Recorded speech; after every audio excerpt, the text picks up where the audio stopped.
Hello, good evening, and welcome to the Place de Mont Blanc in Chamonix. This incredible arena nestled under Mont Blanc is the home of speed and lead climbing.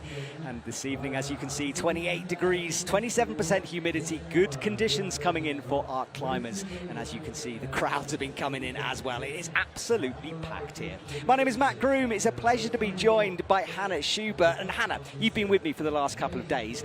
I know it's tricky. In a couple of sentences, tell us about this competition, because it's special, hey? Hello, first of all, yeah, we had a lot of climbing action already in the past few days, and Chamonix is always a highlight. First of all, because of the scenery, we've always seen the mountains. We've seen the crowd already in the speed finals yesterday. Go have a look if you haven't watched that. And yeah, it's always special. It's a very educated crowd who really know about climbing, which you can feel as well as an athlete stepping out. And yeah, very special, and I'm sure we will get a great show tonight as well. Absolutely. Well, the Eurohog's overall title is what everyone wants to win, and Annie Sanders is leading the way. 2,805 points over Xian Xiu. Both of those will be in finals tonight. Yanni Gambret not at this competition. She'll have a chance in copper to add to that total. And for the men, Neo Suzuki, he missed out on finals here today, so that lead won't be extended. But Putra has a chance. Alberto Serrato, Jakob Schubert, though, your brother, not making it through. And we'll talk about that in a minute, because I'm sure we'll see some highlights. But yeah, obviously a bit of a shocking moment, that one, having won the qualifier. Now, this crowd, we have to talk about it, because it is pretty much another character in our story. They come in from a couple of hours ago. They sit, they watch, and this is the action they are watching, the semi-finals. And Hannah, an interesting round, the women's especially, long resistance-based with a crux high up. Yes, the crux was very high up. You needed a score of 45 plus to make it through, and not even all that got that score made it through. Manon Hélie, one of the French athletes that made it through, which will be really exciting for the crowd tonight.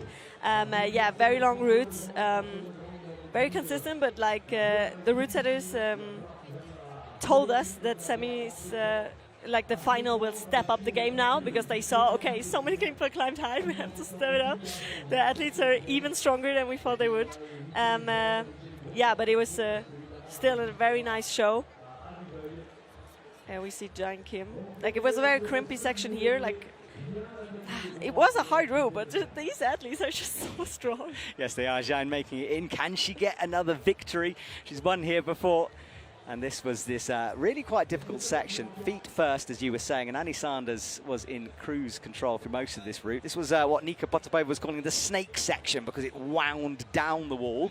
And that was after this jump here from the blue crosses. But Hannah, no issues for the women down low. And that's kind of one of the separation issues we had. As you said, lots of draws, and people like Brooke Rabatou just missing out despite getting to the high point, technically.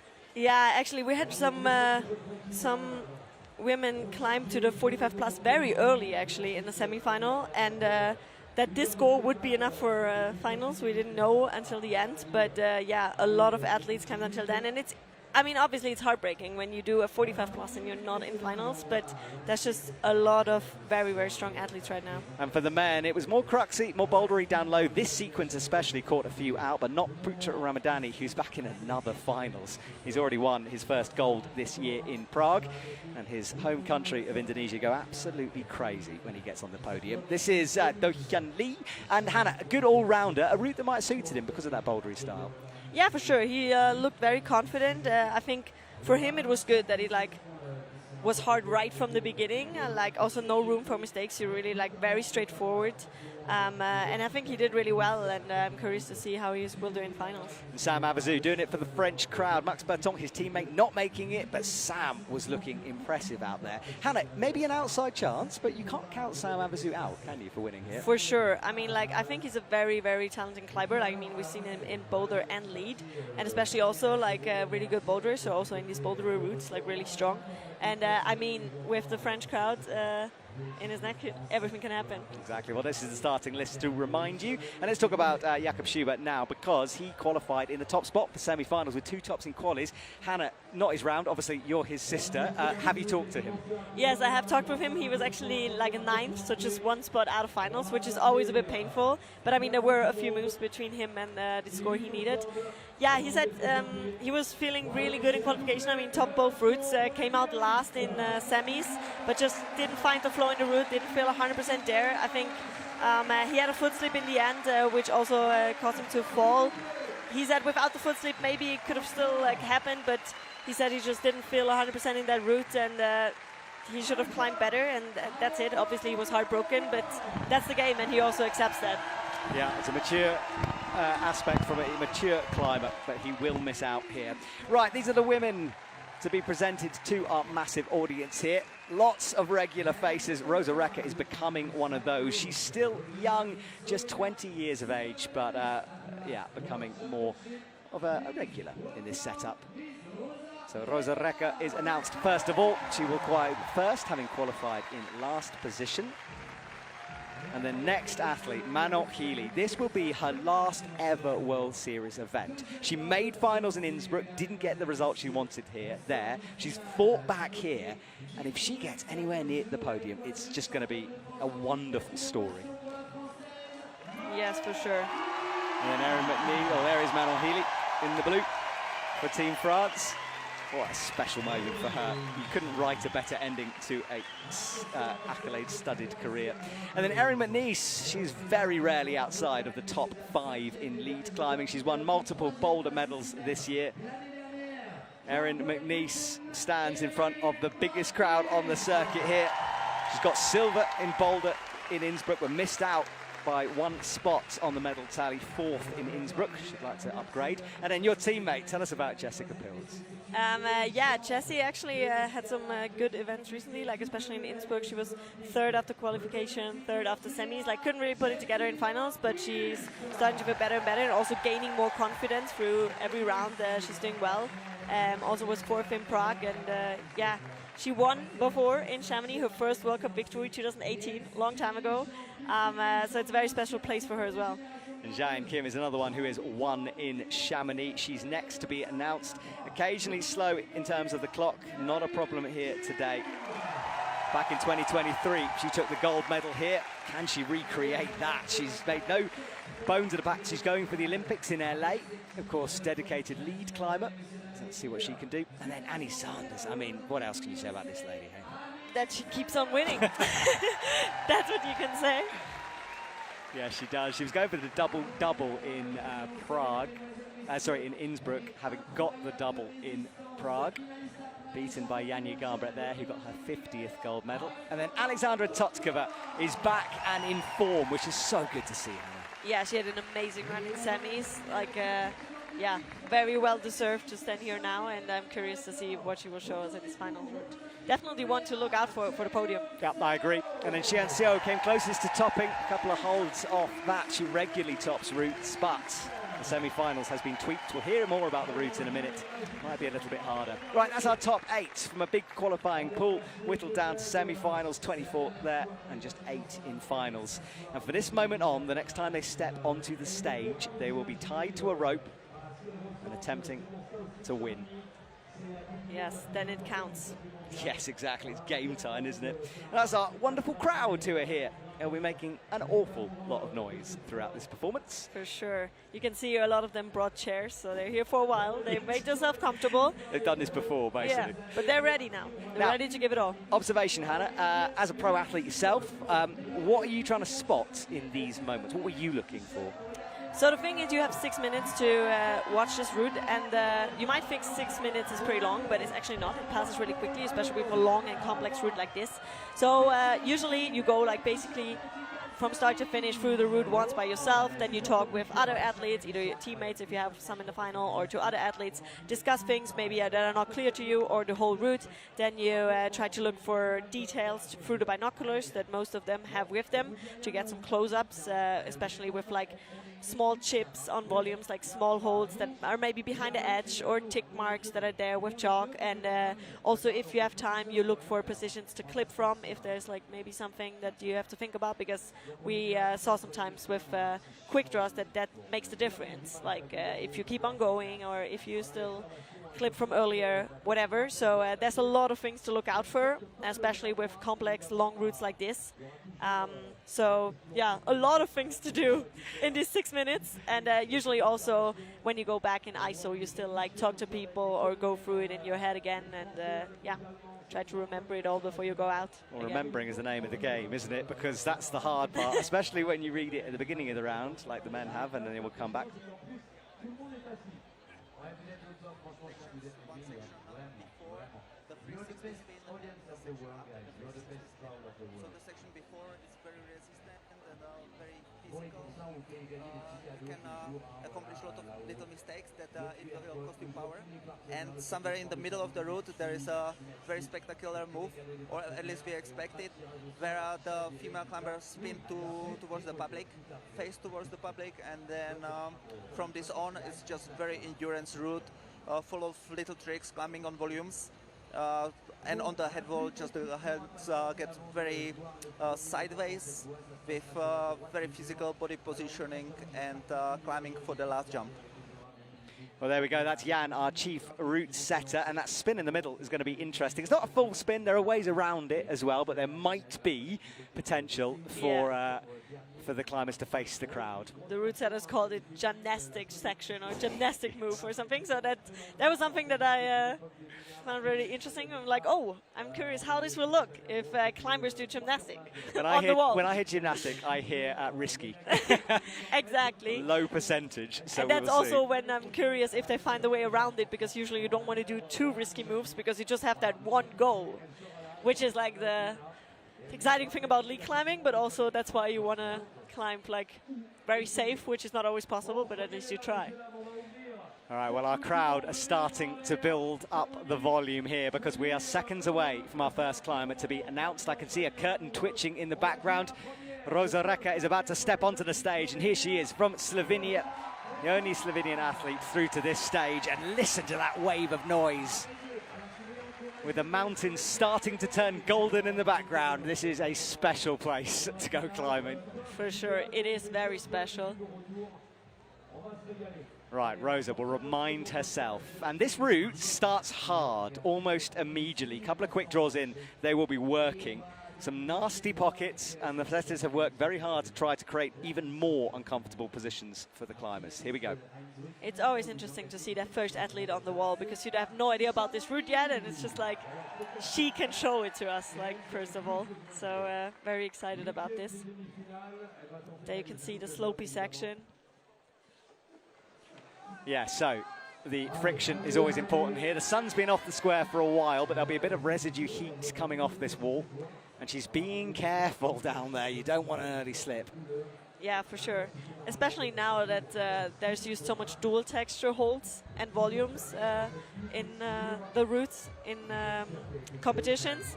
So with a slippery surface, you have to be so careful where you put your feet.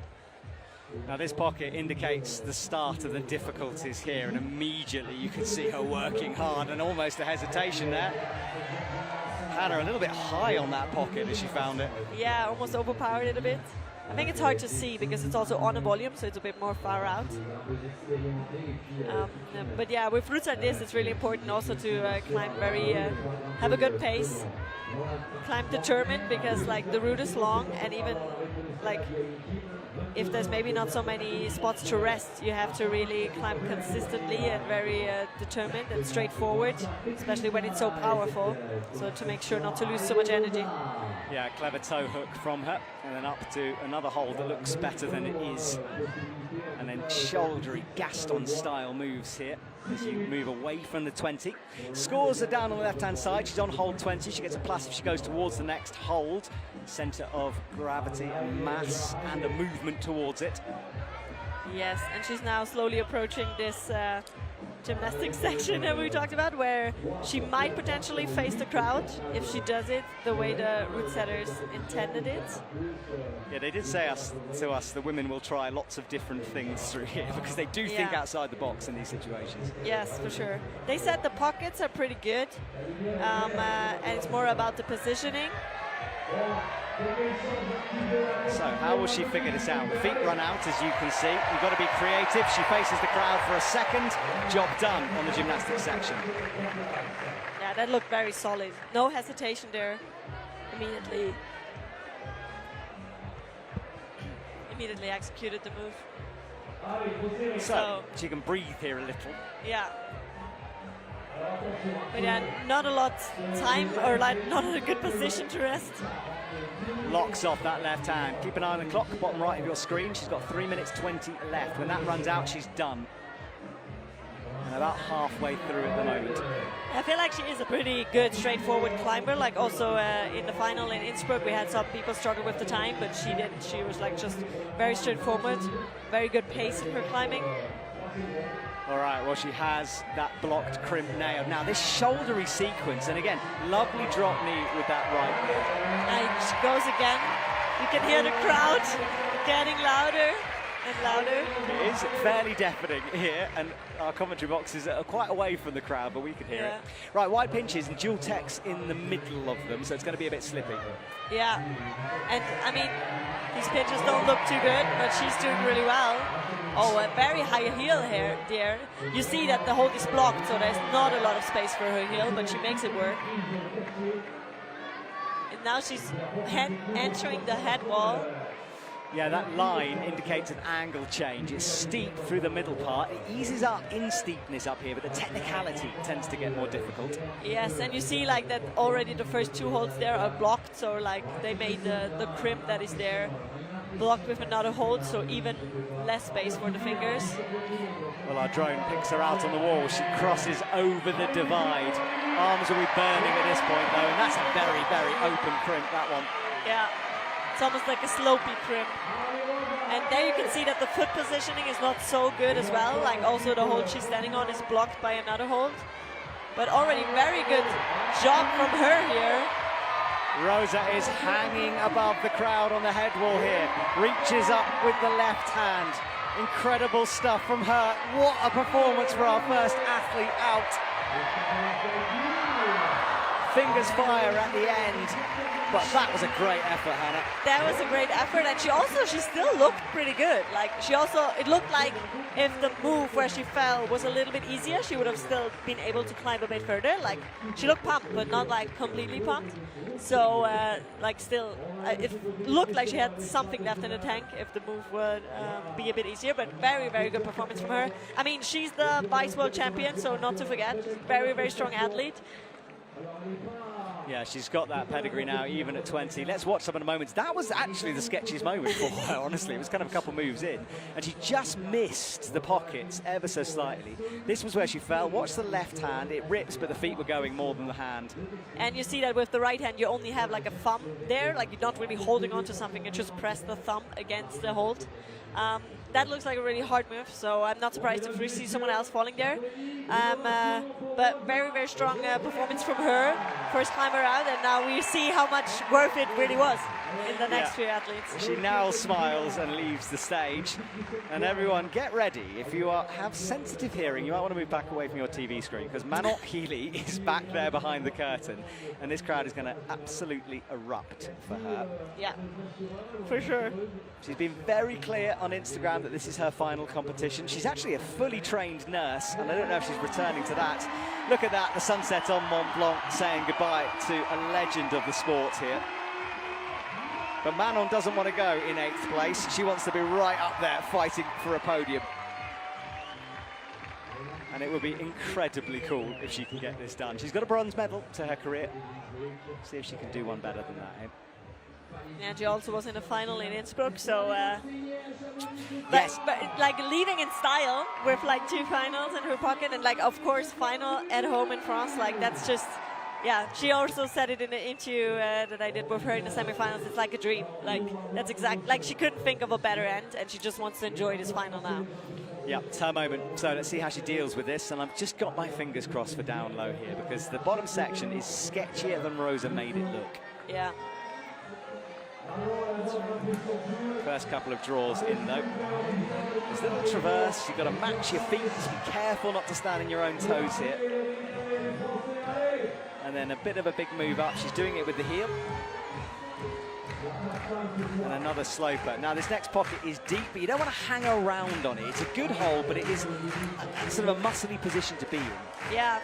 In general, like in this section low, you shouldn't be tempted when there's a good hold to stay for too long, just because you have so much more to go. Well, she's made that move look pretty easy. Looks for the heel, turns it into a toe, and so we can breathe a little sigh of relief.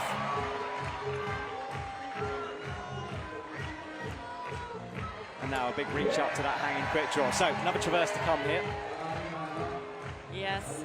Next up, going a bit down and going to the right. Now you see the beautiful mountains in the background. Always nice. I think I always said it in the past, but like in Chamonix, you always get the best comp pictures with the mountains in the background. Yes, there's a lot of photographers getting those comp pictures as well.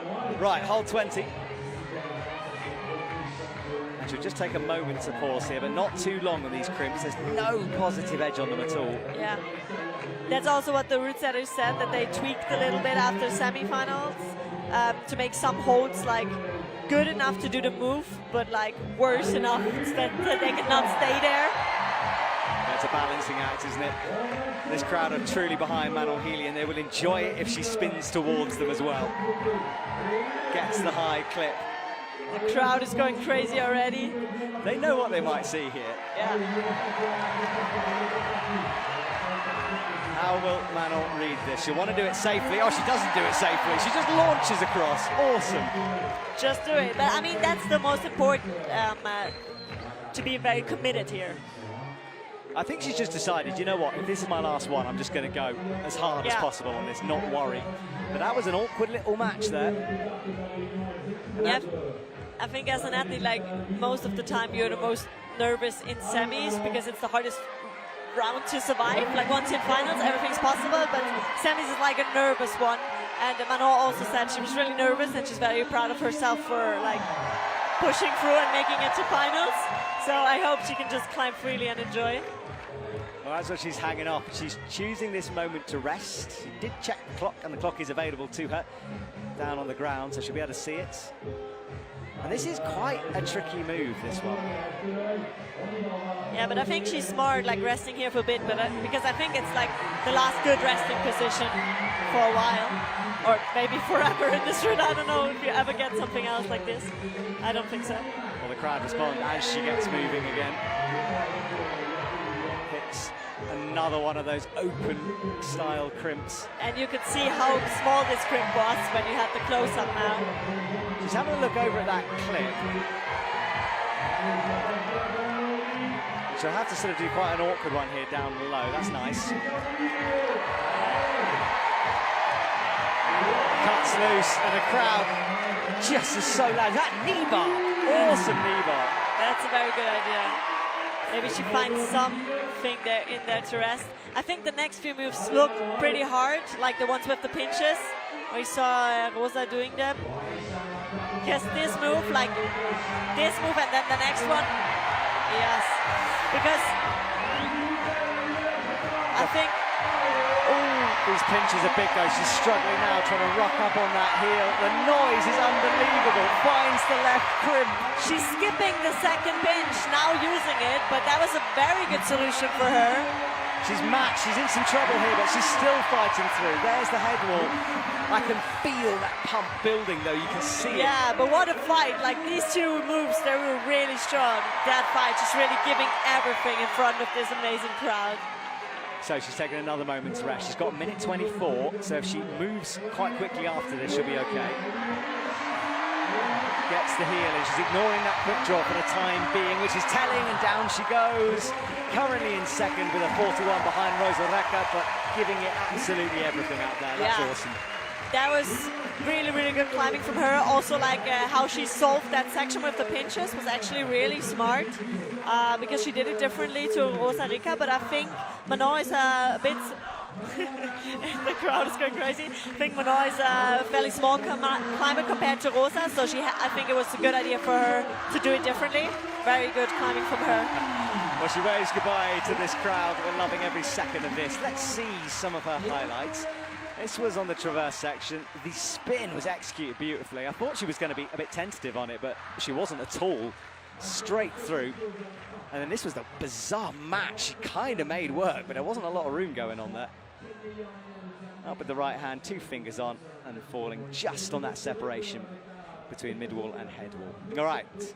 Well, we can take a deep breath now. Erin McNeice, time for her to perform. She walks on. in the spotlight, takes a glance at those mountains.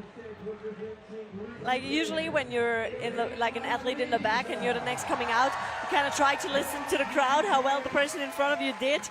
That was a bit of a trap now. I mean, like, not that Manon didn't do well, but like with this French crowd and a French athlete, like, it's gonna be loud no matter how they do. Doesn't mean it's a high point, but I mean.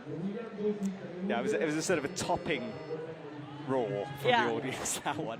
All right, Chamonix underway, and powerful climate, great boulder, as we know. I'm expecting no issues with these pockets. Yeah, I think like this route could really suit her. She also wasn't 100% happy with her semi-final climb. Like she said on Instagram, she climbed very tensed and not fully relaxed, and that's what she want to do now in the final. So good luck to her, and hopefully she can achieve that. So with 5.5 minutes gone, she's on hold 10 here. That pocket to come, buries the fingers in that, and a little bit of an adjustment near the 10. Looking very calm, is Erin at the moment. Yeah. I also just wanted to say, like, looks very calm on the wall. And I mean, we hear the crowd also encouraging her, like, it's a very friendly crowd, like cheering on for everyone, not only French athletes, of course, even though they might be their favorite, which is totally understandable. But there is a big British contingent in Chamonix, so she's perhaps an adopted crowd favorite. Okay.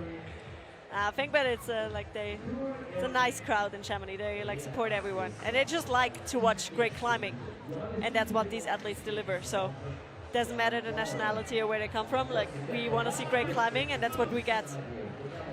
All right, well, let's see if we can see some great climbing from Erin Maniche. She's adjusting feet down low, not quite sure on that sequence, but Rosa had the toe hook in at that point. And then up to that hold, which looks like a jug, but is in no way a jug. Thumb on the no text. Yeah, I think from the two athletes we've seen so far, it's like this section here is not like causing so much trouble. It's more like just building up for the pump later. Yeah, that's a good point. You know, these sequences by themselves, probably not too hard, but when you stack them all on top of each other on a 15-meter wall, everything becomes more difficult. Exactly. As a single move, maybe all of them is pretty okay, but like in the end, all combined together, that's a different question, different challenge. So she's into the pockets, taking her time. Yeah, looking very composed and relaxed so far. It's quite a nice long bit of climbing here before that next quick draw, so she'll be able to just find some flow, hopefully. Locks off that crimp hard. So far, every athlete like solved this section the same. And looks like she will do it too, yes. Here's the spin. Oh, had to flick the rope around her then, but it was okay. And that's what can be a bit tricky with these moves, to make sure the rope is not around your neck or like around your leg, arm, wherever. But she did it well. She was aware of it. Yeah, she dealt with that well. Okay, well, that section done. Now it's kind of a race for the top here. Oh, wow. Setting a high heel there. Going to the undercling right away, like we saw Manon Heli before her, going left up with the crimp and then to the undercling. She's a bit stuck now, has to switch it around.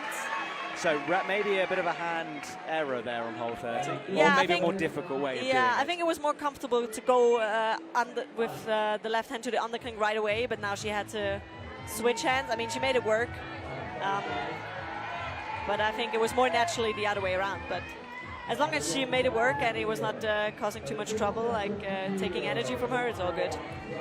So, little feet down here. There is a jib coming up, but you've got to tiptoe your way across whilst wrestling with those sort of side pulls. Let's see how she will solve this section, because Rosa Rica was going to the first pinch and then bumping again to the second one. She wanted to almost reverse that to get a shake. She's looking a little pumped here. Yeah, she's matching. She's doing it again differently, but maybe she's just matching to rest. Yeah, she does. I think also this grip she's holding is blocked, so that was actually made to not be able to rest, but she made it work anyway. So is she bumping again, or does she do the heel? She's bumping again, just like Rosa Rica. So this is where we'll start to see if that fatigue is there. Works her way up. Oh, that was very, very close. Absolute fingertips on the edge of that one. She'll get stood up as high as possible, trying to take some weight off the arms. That was crazy. And then shaking out and chalking up again. So there's just like getting really high up with her body position was important there. Very good fighting from her. Let's see how much she has left. That's the block crimp. She slides her fingers down onto it. And you can see the angle change here. She's got 1 minute left. It may not have been the smoothest run, but she's still going here. Yeah, now she suddenly looks pretty good again. Has to find the foot. Very good climbing from Erin McNeice. Very good climbing, but still a few moves to go if she wants to beat the high point of Rosa Rica. That right elbow is drifting really high up towards her ears on the head wall. Big move needed. Has she got anything left in the tank? She does. Wow, she keeps on fighting. 26 seconds on the clock here. Looking down, checking the time. Now this is where Rosa fell on this next section here. Yeah, so she had the next one with the thumb. And now the next move is where Rosa fell. Oh, full effort from Denise there. But at the moment, 47, we wait for an update. And there we go, there is the update. 47 plus moveset into first position. Yeah. Wow, what a fight from her. Like when she was entering the head wall and looked so close to already falling, I was like, wow, okay. That was a good fight, but that she still did so many moves after that, that's really impressive. Like she really saved herself on the head wall, and there she could like do a lot with body positioning and foot positioning. Very strong climbing from her. Good work from Erin McNeice. She undoes that rope in the top spot as things stand here with 3 gone. Let's have another look at the moment. She was smooth down low. We thought she'd be good on those pockets, and she was. It was different sections actually that seemed to catch her out a little bit higher up. I think she looked really, really good in the bottom section. I think she looked very relaxed, very composed. And then I think only just before the head wall, she was like starting to look tired and had to fight. And back down to the ground for Erin McNeice. Well, our drone picks out the crowd once again, who have just flooded this arena. The river that runs through town comes directly from the glaciers. It's icy cold. There's a wind blowing down it. And there is Jessie Pilz. So, your ex-teammate, but someone you know pretty well. You've had coffee with her this weekend. How's Jessie doing at the moment? Yeah, I had coffee with her the last 2 days. She's feeling good. She's always very self-critical. I think you might know that by now too. Like always when you ask her what is your shape, she's more like keeping it down low. Also to not raise the expectations towards herself, I think. But I think she got in a really good shape, especially also in the past few weeks. I think for her, it's mostly that she's in really good shape, but it's more about the mental game and also believing in herself. And I think the 4th place in Prague and also the good qualification and semi-final in Innsbruck definitely helped with that. Then she now can climb with more confidence, and yeah, I wish her all the best for this final. There's our top 3 on the bottom left of your screen. 247 pluses, 141 from Manon Healy.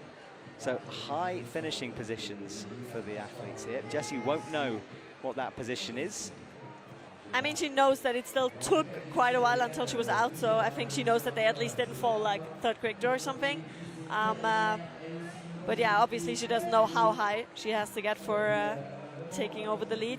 But I already thought that this 47 plus move will be one where someone else will fall when Rosa Rica fell there, because it looks really hard. Yeah, especially with that thumb scrag, whatever you want to call it up there. Right, locks off the left arm into these slopey pockets here. And look at that pocket, so bad. It's very slopey. Yeah, you want your fingers buried as deep in it as possible where there's a little bit of sort of a recession in that. She's putting the foot first, now has to make space for her hand. Wiggles the foot on, and she's using the toe. So very lead climber-esque, this, just sort of making sure of every movement. Nice and solid through towards the 20. No issues from Jessie Pilz. 4 minutes 26 left on the clock.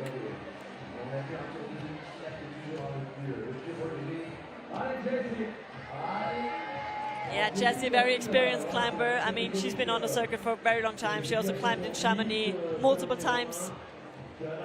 as I said before, like had her first World Cup victory here, climbed to multiple finals, climbed to podiums. So definitely also a place she knows, and even if the wall changes sometimes, it's still like something she knows and is used to. All right, spin time though for Jessie. Is she feeling gymnastic? That's the question. So into the first pocket. Everyone has just committed to this sequence. They've all read it the same way, and Jessie looks like she will too. Here we go. Oh, she wow, did it a different way. She didn't do it like outside. Like, how do you say that? Like, she did it straight forward, but like not facing the crowd, so not completely out. Not completely turning around, but I mean, it worked for her. I think these pockets are really good, so the most important is that you commit. Yeah, she did do that. She had a plan, she stuck with it. Right, foot on smears at the moment. She finds the 30, locks off that crimp. And now she does it also how Manon Healy did it, like crimp and then undercling. We saw Erin McNeese going left to the undercling and then having to match it. So, feet on. I love the way that she's using her feet, almost like hands through that section, so the pulling and pushing. Bit of a cut loose into the shoulder move, but she steadied it. I mean, using the feet wisely is crucial here because it can take so much energy from you, just like one wrong foot positioning or less good foot positioning, and you have to do more with your hands. That means you have less power left for the top, so it's all building up. You have to spend your energy wisely. And look at this resting position. So high left foot. Okay, she also matches the top hold, going like this. Does a bit of a different method here. We haven't seen this, but does work very well for her with the left toe hook. Didn't have to do the high heel that we saw some of the others do. Yeah, so Jessie doing it her way here as she approaches the head wall. Yes, very good climbing from her so far. Also good time-wise, still has 2 minutes to go. There is the head wall itself, left foot on a jib, right crossing in underneath. She finds the match and the left pinch. She's starting to fight though. And this angle change can be so difficult for an athlete. There are usually hard moves around it to sort of gate keep the top of the wall. Oh, that foot nearly went there. Yeah, she's starting to fight now. I think she's really struggling to... Nice little side back step. Yeah, I just wanted to say she was struggling to find a foothold, but there are not so many footholds available. That's why it's so hard. Oh no, she missed the chip, it looked like. Yeah, so she went for that jib up on the volume, and as you say, might have missed it. We'll see it in a replay. It was quite a wide shot. I think it was also like, I mean, I also know that she doesn't like these crimpy sections, but also like, I think you could see, like, once she was at the head fall, she was not feeling as comfortable as she was before. Like, I think she climbed super good until then, and then you could just, I mean, she was still climbing good, but you could see that it was not like her favorite, that she didn't feel 100% comfortable, when with Erin McNeese it was the other way around. I feel like she didn't feel so comfortable just before the head wall, but then once she was on the head wall, she was like recovering a bit. So this was some of her highlights. This is where she fell. We can't see if she missed it. I think she almost hit it, but just sort of slid off the top of it there. I mean, it's also not a good hold, it's very small. So this is the top four. Erin McNeese leads Rosa Recca, and due to count back, Jessie Pilz, we've just seen her at 44 plus in third, and Manon Healy fourth with 41.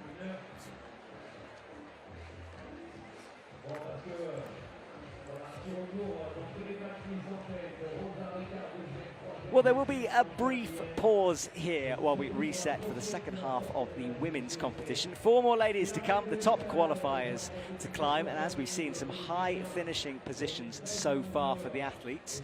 So this is going to be a tricky ask for the ones to come. Let's see a few of these moments. This was Rosa Recca out first of all, into those pockets. She's the only one who really made this move here look a bit sketchy. Less sketchy in that one, to be honest. You couldn't see the feet, but she almost went a bit too high on it. And then the nice spin through. It was back to business in the middle half of this route. And the first climber out, as Hannah was saying, we never quite know where it's going to leave them. But this was the moment she fell. Now watch the thumb with the right hand. Up she goes. And Hannah, there's so much tension needed to hold that position. Yeah, for sure. And with something that you can't really hold, but just like press against, it's even more important. You have good feet that you can push some pressure off your hands, but there's not really good feet, so bad feet and only like a thumb to hold on to or press against. Very tricky section. And then this was Manon Healy, who had the biggest reaction of the night so far on her final World Series event. This half match in order to make the bump, losing it like an intermediate to get through that section. Slapped up to nothingness up there. Erin McNeice, she was powerful where she needed to be. This move was executed beautifully, apart from that little rope flick, but no real drama from her. And then crossing through, finding the crimps, locking it off when needed, checking the clock on that head wall, and she started to breathe very hard here. A little bit wild as she battled that pump. Thumb was okay, but there was a grimace on her face from our other camera angle and slapped into the same position as Rosa. And Jessie, just super smooth and calm down low here. Yeah. Great work from her. Nice on the crimps. And then this is the top sequence.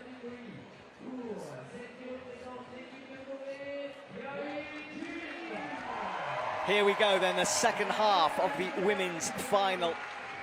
And Jae Kim walks on, another crowd favourite here. She's 37, she's a mum, she returned to competition climbing.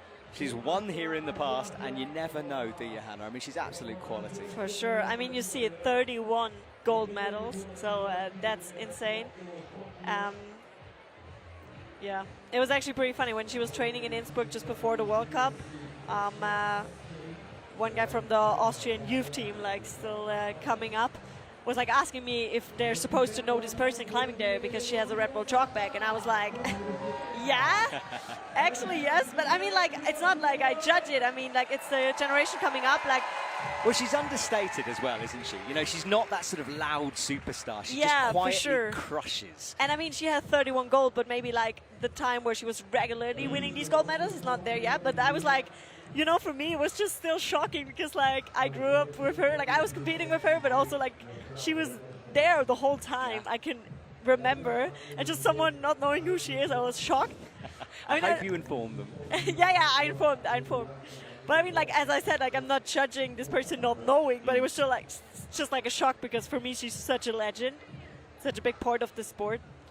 Right, let's see how she deals with this bottom section, though. And you've got to keep an eye on the time with Jae Kim, because she's old school in terms of time sometimes as well. Occasionally just needs to put that foot on the accelerator. I mean, she also made it work with the time in semis, where we also saw some people like struggling with time and almost timing out. So, yeah. Hopefully she can time it well again. And I mean, it is a bit more straightforward than the semi-final, so maybe less holds to spend time on to stay for longer. Up to pockets then for Jae Kim. Finding her flow, digging deep. You can just feel those calming waves coming off her right now as she matches hands to feet.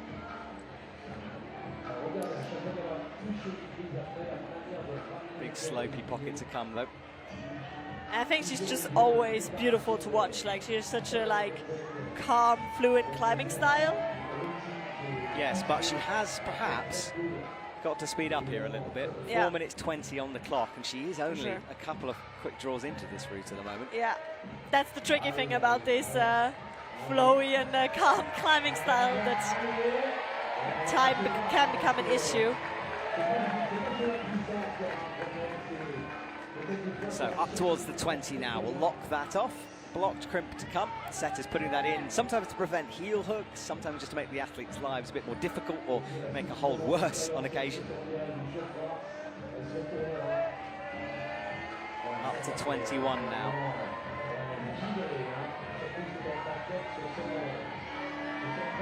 There is the pocket, gets that quick draw swinging in order to make the clip better. Good comp trick that, Hannah. Yeah. Yeah, these long quick draws are sometimes really hard to catch and clip. So, adjustments for Jae Kim. But I am really watching this time. She's not halfway through this route yet. Yeah. I mean, maybe she will take up the speed a bit after this gymnastics section when it becomes a bit harder. Yeah, maybe she's like saving it. I mean, she kind of has to at some point.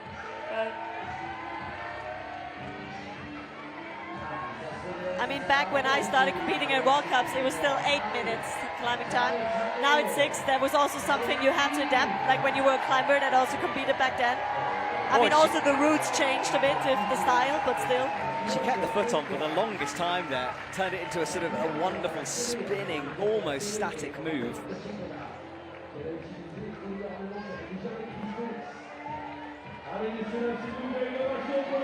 So here we go up towards the 30, just above her head now. Yeah, she didn't stop at the pocket to rest. We saw Manon Hilly resting there for quite a long time. She didn't do that. Maybe good for her time. Let's see how it is working with her energy. This is underneath the volumes that have been placed on the wall to create a bit more 3D space, more challenge for the athletes. Into the blocked crimp now, and starting to approach the head walk. Still looking very solid. Now we have to see how she will solve this section, because we saw different methods. Actually 3 different methods from 3 different climbers so far. And all of them fairly physical. Has she got something left here? Brings the foot down, and she'll be standing on a jib now on hold 34.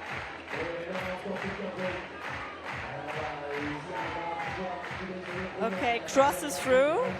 So already different to how Jessie did it. Now trying to do the toe hook, but trying not to get into the rope. I think she needs a rest, doesn't she? Yeah. Because releasing that toe, if she makes the next move, is going to be a huge swing to hold on these pinches. I think she'll drop it before, no she won't. So stands on a bolt cover. Wow, look how sticky that right foot is to stand on that bolt cover. Okay, made it work with the toe hook just like Jessie. Now has to cross over. Yes, very good. 1 minute to go. So now approaching the head wall here. She's starting to look a bit tired. Hasn't clipped that draw yet either. Now she's doing it. And we also saw Jessie clipping it from there. It didn't look so comfortable. Shoulders going up, elbows going out. She looks for a foot. She can't quite see it. It's kind of awkward and underneath herself. It's going to be a poppy move. Can she be accurate? The right hand fired just as she made that pop, and down she goes. But and also, like, even if the hand wouldn't have popped, I think it would have been hard in the foot position she was in, because I think the drop knee on the right was good to keep her closer to the wall. And also, we learned from the route setters in these routes, like, hesitation is your enemy, and she hesitated for a bit. But still a great performance from her. Was fighting until the end. So Jan Kim will wave goodbye. And actually the time, we were talking about it a lot because we were always thinking about these things in terms of topping the route, okay? Yeah. But actually, you know, she fell before the time ran out, and she's so good at knowing her own body. It's often a game she plays, I think, to try to do it like that. Yeah, for sure. I think she paced it well. I mean, she climbed like, I guess, a bit slower, but very steady, and she didn't stop. Like, she wasn't like stopping to rest, because some people tend to like climb fast, rest, climb fast, rest. That's how I always did it, and I also timed out in my career. So it's like sometimes when you have a good resting position, it's very tempting to stay there for a long time. But she has just like a bit slower, steady climbing style and didn't stop anywhere. But that's how you know, like, it's experience. She knows like what her body can do, and she also knows how she has to climb to reach her full potential. Well, Mont Blanc is on the right-hand side of your screen, that dome shape, 4,800 meters, the highest peak in Europe, and Annie Sanders will come out into that sunset. We're starting to approach the photographer's favorite hour right now. It will get darker later on. It's amazing how quickly the mountains go from golden to grey. Annie Sanders then, 18, already 3 golds, 2 silvers and 3 bronzes. Lost in Innsbruck by the smallest of margins to Janja. Yeah. Also with her, someone that maybe climbs slightly slower compared to some of the others. So we'll probably also keep an eye on the clock, like herself, during the route, because she knows it, obviously. But yeah, timed out in Innsbruck, for example, so in semis, not in finals. In finals, I think she was very close to timing out, but fell before she timed out. Yeah, that's true. It's something she's very aware of. Yeah. We have a little joke, me and her, sometimes about that. She's like, I know. Yeah, okay. You I'm keep telling trying. her, like, did you know that, like, Yeah. the time was close? Okay. She does yeah, work on but it. I mean, like, it's, yeah, I'm saying, like, that's her style, you know, and it's hard to change that. I mean, like, because if she now goes from this climbing style to, like, fully pushing through and climbing really fast, that's not what suits her and probably would not work for her, you know? So, yeah. And you also don't want to be too quick and, like, because obviously then you also tend to make more mistakes if you're, like, climb really stressed and, like, too fast. So it's hard to adapt, but it's good if she's aware of it and working on it. Well, she's worked on it well through the bottom here. Double clip on the pocket sequence. And then this big slopey pocket to come. It's getting more and more chalked up. No cleaning break here in finals. There is one in semi-finals because of so many athletes moving through the holds. We want them to be fairly clean for everyone on the same kind of conditions. Impossible entirely, of course. So Annie unwinds, not using the toe hook. Athletes deciding to use it, not use it, doesn't seem to make a huge difference. Yeah, it's probably, like, if they feel like they don't need it, you don't even think about it. It's also probably how safe you want to climb it. Like, if you feel like strong enough anyway to, like, not need it. But then some people are just like, okay, just in case, you know, just in case this hold is worse than I thought, put it in there. All right, up she goes again. 4 minutes 13 on the clock. And Erin Moniz leads the way. Jutta Kalmbach over Rosareka. I feel like in this route there hasn't been so much confusion. Like, you could see them just climbing very straightforward, and it seemed like most of them actually climbed the route how they observed it. Like, they didn't seem like thrown off by a move and completely had to change their plans. Yep. At least it seemed that way. Otherwise, they covered it up really well. Yeah, the eyes of the world watching. It's hard to do that, isn't it? So, spin time. Will she do it, Jessie? Will she do it like everyone else? Yeah. Yeah. Oh, look at that. Was that a little tongue poke? Oh, wow. Annie! Annie's come a long way. If Annie Sanders begins showboating, that's wonderful. It's always a first, right? I mean, obviously this move invited to do something like that, but still, she pulled it off. Crazy. That's so exciting. Right. Annie is through into the 30 and obviously feeling good at the moment. Almost half her time gone. Also deciding to go on the cling first, just like we saw Erin McNeese do. Will probably match now. Or rest first. Yeah, she tends to rest in positions others don't do. She finds these crimps restful. Yeah, now she's matching to be in the right position for the next move. Little adjustments to make sure she's in the perfect position to commit to this next sequence. Finds the blocked crimp now. And upgrades the left. Shouldery move, and then that slopey ball to stand on for Annie. Does it nice and statically there. It's just, she's taking the drama out of these moments, and it's very impressive to watch. Yeah, that's true. You know, wherever there could be a sketchy sequence, she turns it into a static unwind. It's Yeah, like so far, no problem for her. Like, she looks very composed. similar resting position to Jessie at the moment. And 2 minutes on the clock as she approaches the head wall. Very solid climbing from her so far now, approaching these pitches. How is she going to solve it? Goes for the toe, yeah. Yeah, we have seen it just like Shine Kim do it. Going like this, and then will she also head to the next one? Oh, wow. Brings her right foot all the way up to stand on the jib. Almost had to lift her foot into position. Crazy flexibility there. Like, still, like, everybody we've seen here did it a bit differently in this section. It's very interesting. She had a look down on the clock now. Yes, we've got 1:20 on the clock here. Yeah, I mean, it's a good time to look down because, like, she's approaching the head wall, so 1 minute to go until the top. So it's good she knows now, but yeah, resting a bit and then moving to the top, I guess. Not so much messing around anymore. Not so much time to mess around anymore. No, she's got a minute left. It is enough time, though. The head point is just at the end of that spotlight. Yeah, and we know that she's capable of doing this. Next hold is where Jessie missed. You can see a tick mark on it, just to indicate for the athletes where it is. Oh, she only has her foot on this right block chip. That was crazy. Oh, look at that tiny hold. Yeah. These are all so tiny. Like, you could see the one on the right now where Jessie fell. Very small hold. Moves into provisional bronze here. Pushes Jessie out of the podium. The glacier still in some light in the background. She finds the thumb to cling and turns it into what, a ring lock thing? Crazy climbing from her. Wow. Yeah, she turned it into a pitch, into a crimp almost. On the clink crimp. Okay, she only has 12 seconds to go. She really has to go for it now. Very She's good in climbing provisional from her. gold with that 49. Yes. 6 seconds. She's going to have to launch if she wants this. 3. Oh, I think she would have done it, you know, but she's got to clip the chain, so it's not going to count as a top. And that just leaves the door a tiny bit open for her competitors with that one. Yeah. Yeah, it was just a few seconds. It was just like, I don't know, maybe one shakeout each hand less on the rest before, but like, it's so hard to tell. It's so hard to tell. And I mean, maybe she needed these shakeouts exactly to do the top, you know? It's like such a tricky thing, but very, very well done from her. And I mean, still, the 2 more athletes that are coming still have to beat this. Exactly that. Even if it was not the top. Guaranteed a medal of some colour. Currently leads the way. Yeah, she got 52, so I think that's actually the top hold.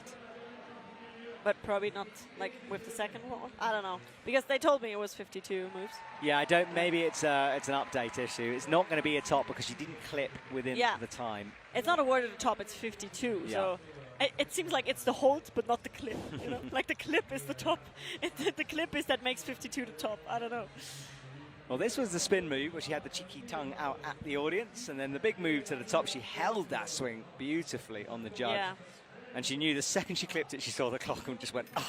Yeah, just so for close. a second I thought she might fall before the time is up, because like the 2 moves before the top also look quite hard with the slopers, but she did. She made it work. Well, the mountain's now turning to grey, as we just saw. Alexandra Totkova is back in action. Second finals of 2026. A lot of people have been talking about training with her, seeing the improvements. I think something has changed with her confidence, the way she approaches these competitions. She's a different athlete this year compared to 2025, and it's great to see. Yeah, she for sure is in a very good shape. I hope she can put her great performance from semifinals in motivation, not in pressure, to actually like live up to that, because I mean, she's second last out. Obviously that puts pressure on you, but I hope she can actually like use it as motivation and put it into confidence, like, hey, I can be up there. Yeah. 52 leads the way. We just saw Annie do this. Has Alexandra Totkova got an answer to her? She's moving quickly down low, really positive at the start. And she's a very powerful climber. Really modern style, I would say. Very suitable to the routes nowadays.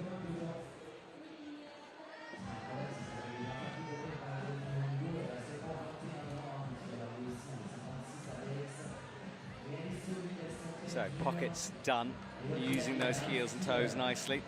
And we are getting an appeal on Annie's score to be 52 plus. Okay. So I'll let you know what happens with that one. Even closer to the top then. So crossing under, it'll be a time thing, exactly when she got timed out. Yeah. Let's see if it will make a difference. Like, we only know that at the end, but I mean, makes sense to do the appeal just in case. Like, to the 20 then, locks that off. So far, no drama from her. Nice little bump into the blocked hold.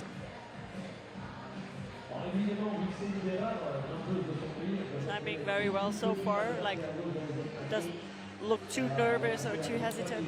So very strong so far. And 2 fingers deep in those pockets.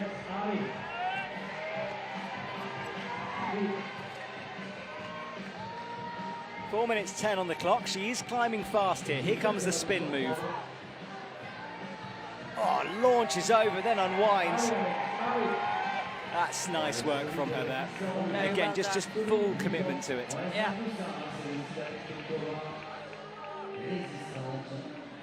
And she'll take a moment to chalk, just blowing away the excess off her fingers there, making sure there's nothing in the way of the friction. 28 is her current score. A little shake of her head there. Got to be really careful with that left foot. It's so important. The right foot's on nothing, and you then have to trust the right foot to smear onto that volume. She didn't stop at all to rest in the pockets. Went very straightforward through. Left hand on the blocked crimp. She checks the time. 3 minutes 17 here.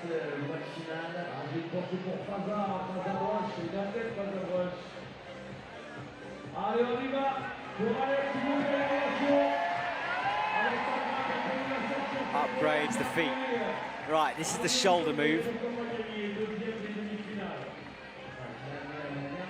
Let's see how she does this next section. We've seen so many It's your favourite part, possibilities. this, I think. Yeah, I mean, I love it. That's the beauty about climbing. Like, not everybody doing it the same way, even if it's sometimes like small details. But I think it's cool if you can solve it in so many different ways And be a sign of good creative. setting, Yeah, I think, as well. for sure. So has the toe hook in like a few others have done, makes the match and then bumps up with the left hand. She hasn't paused very much, has she, here? Not at all, but she needs, I think for the next move, she needs that high heel hook. She's not doing it. Okay, she doesn't need it, apparently. I just thought you needed it because everybody else did it, but Alexandra Totkova proved me wrong. You don't need it. It's great. But now she needs it for Great the rest. endurance from her, though. Now this is where it starts to bite back, though. She had to, for the first time, rest here. I mean, and she has time to rest now. Like, she has 2 minutes left, but actually doesn't stop for a long time. Yeah. Straight away, going further, but it's still looking good. Is this tactics, or is she just not pumped? Who knows? Out towards the edge of the volume now. Has to clip, yes. And look at the time difference, 1 minute 40. She's got plenty of time to get this done. 47 plus is the high point. That's above the thunder. Big move, though. She bumps and locks it off. Right, it's game on then. She eyes up that next hold. Still, I think she's got something left here. Yeah, she still looks really good. Let's see how she will hold this thumb hold that we have seen. Very good climbing from her. Grimacing, hits that point. Should be the podium That's after the this. podium for her. What an amazing performance. And she keeps on fighting. Oh, drops in underneath, touches the next hold. 48 might go to 48 plus, and she's so happy with that one. She saw it right away, I think. I don't know where she saw it, but... Amazing reaction as she comes down, kicking her feet in the air in joy as she returns to the floor. And we just wait to see that score and make sure what it is here. It is a 48 plus, so second position. Alexandra guaranteed a medal at this point. She will get a medal here in Chamonix. Very well deserved. She had a great run here. Showed that like she could climb the same in finals that she did in semi-finals. Like very strong performance from her. And as you said, like she didn't stop until the head wall. Like she was just pushing through. But yeah. Yeah, that was a good way of doing it, exactly. if you can. It didn't look like an error, did it? I mean, she just No, it wasn't an error. didn't need to stop. Wild stuff. And it's also a climbing style. I think it's just, very impressive. Well, we got maximum capacity here.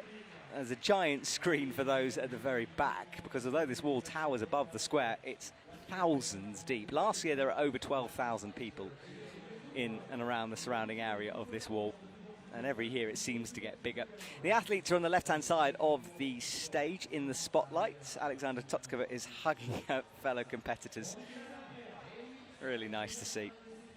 So just one remaining, and it's a lady who could very well take victory here tonight. Chi So comes onto the stage, the South Korean superstar who's won back in 2023. And I have a feeling that she could top this thing, you know. I mean, her performance in semi-finals was really impressive. Like, she climbed this route so well and so close to the top. So if she can climb the same as in semis, then she can for sure top this, yeah. And talking about climbing to the top, she's really going to have to, because Annie's score has been upgraded to 52 plus. Shanso will not know that. It's the joy of watching on TV, but we know the task she's got ahead of her. No one has made mistakes down low so far on this route. That's true. It's actually rarely that you don't see any like shockers. I think not like falling, but also like small foot slips or minor mistakes. But yeah, Yeah, it's just none so far. very, very strong climbers here. They don't even make mistakes anymore. Crazy. Erin McNeese, though, is in the danger spot. She's in bronze, could be pushed out. Annie and Alexander guaranteed medals here. Easy through this open section. As darkness comes, of course, the friction will improve a little bit on those holds. It's not cold yet, still t-shirt and shorts weather. But darkness starting to set in here. She has been so consistent. Like, she has been on every podium this season. 3rd in Bujang, 2nd in Prague, and 3rd in Innsbruck again. So, like, the only medal missing from this season yet is the gold medal. So, obviously, she wants it really bad. So shouldery moves, she flicks the feet over, doesn't need that toe hook so far anyway. As I say it, uses it. She heard you. Don't give tips, man. I'm not sure she'd accept it from me, in all honesty. I think I might be a level below. There's the 20 above her head, so starting to rack up points here. You can see the graphic on the left, that shows you the outline of the wall and where she's got to get to, so on the lower third still.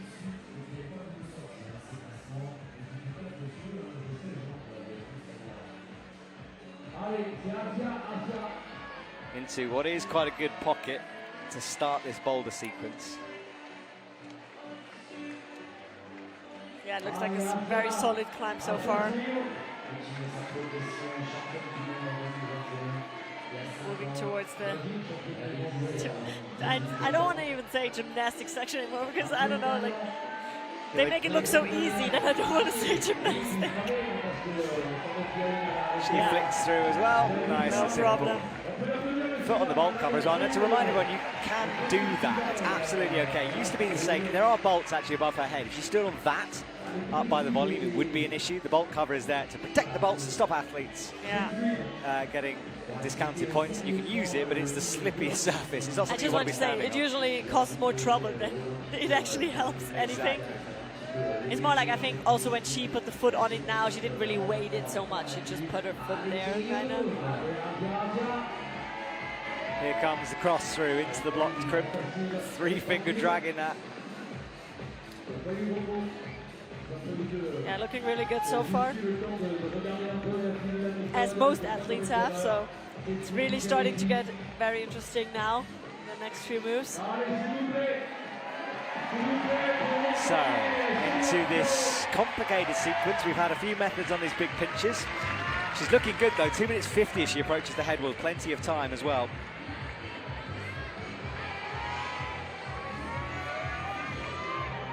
Okay, uses this method again at the high heel. We haven't seen that in a while. We've seen it more at the beginning. It's risky, isn't it, with that blocker on it as well. Got to be accurate here. Crosses through the right. Listen to this crowd. Unbelievable. She's not using the right heel hook so far.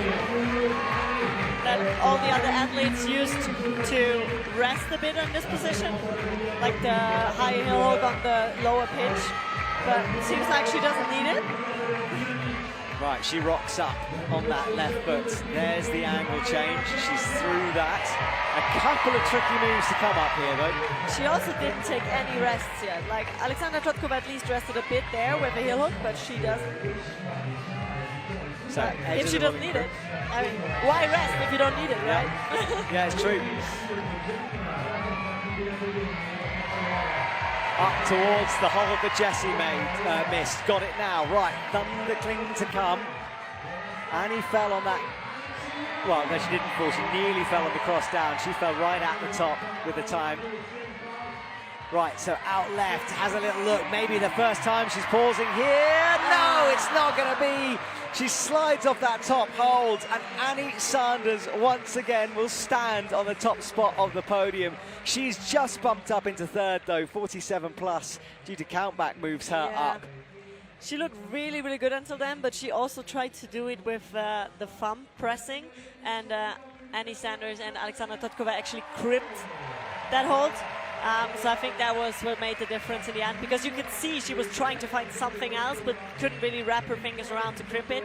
And with that thumb pressing, it just looks really, really hard. Well, darkness now enveloping the stadium, the crowd cheering. She's still looking up at the wall here, trying to figure out what happened on that sequence. But we have our medal positions all sorted out here, barring appeals. I haven't had any come in, so we are thinking that that is the results as they stand. And a hug for Alexandra Totskova, because that really is special from her. I mean, her first medal was also in Chamonix, I think 2021. Yeah, was also for 3rd place then. Oh, no, in 2nd place. Yeah, so she improved. I was just about to say. Upgraded that medal into a silver. Upgraded and in Chamonix again, and not waited, but like had to work hard to get back to that stage. So very, very well done from her. Silver medal for her. Let's see Qian So's moments then. This was the spin, flicking through, unwinding nicely. Good foot movement through the slopers. That jib, though, not a bad foot to stand on. And then the thumb up high, look left, a big move, and look, just 3 fingers on. She held it for a microsecond, but couldn't quite stick it. There's the results. Annie Sanders takes gold with a 52 plus. Alexandra Totskova silver, and Qian So 3rd. Countback making a difference between 3rd, 4th, and 5th. Down to Rosa Recker. After that, Jessie Pilz on 44 plus, Jane Kim 7th, and Manon Healy on her final World Cup 8th position for her, and a lovely way for her to say goodbye to the World Series stage. So the men's competition to come after this, we've got the flower ceremony and of course your interview to come after this. There are some of the mountains standing up there. Now in darkness. So the men's competition to come, and perhaps a good moment to talk about the World Climbing Club. It's free to watch on YouTube. Behind the scenes content, features and more. Myself and Hannah have a race down from a mountain. That was very exciting. Don't spoil who won. Oh, absolutely They not. should watch it. It's gold medals on the line here. We don't want to do that. But of course, all of the highlights as you'd expect. And that's free to watch on YouTube. And Jan Wert is the official photographer for this event. So head over to the World Climbing Instagram for pictures, not only from lead, but speed as well, of course, because that was earlier on in the week. And the mountains in the background are what makes this venue so iconic. Innsbruck has mountains too, but as a Chamonix local, I think I prefer our ones. Just saying. Yeah, okay. Yeah. I'm just disagreeing massively next to me right now. Yeah, I'm just like, I mean, How I'm dare biased. I? How I'm dare biased. I? You are biased too. You live here. Oh, yeah, I yeah. live in Innsbruck, so I mean, home is always something special. This is true. Yeah. This is true. So I would just leave it like that. All right. And I'm not starting this discussion. Comment below. What do you think, guys? Qian So comes on. Last climber out. It wasn't going to be the gold tonight, but she fought hard there. Bronze for her. Annie Sanders gets the gold. And Alexandra Totskova after that. What a performance from that lady. What a comeback.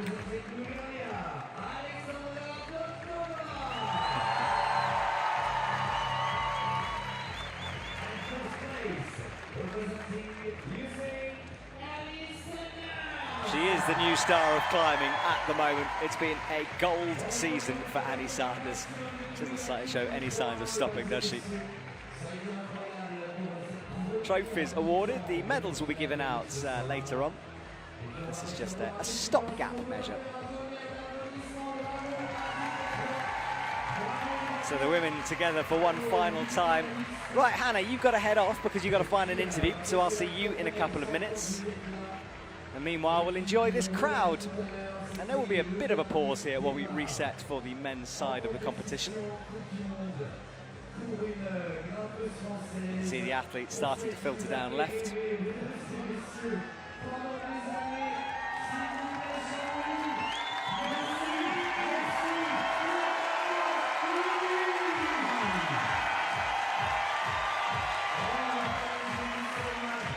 The show continues on the stage, the audience on their feet. And I think they're awarding flowers to Manon Healy right now.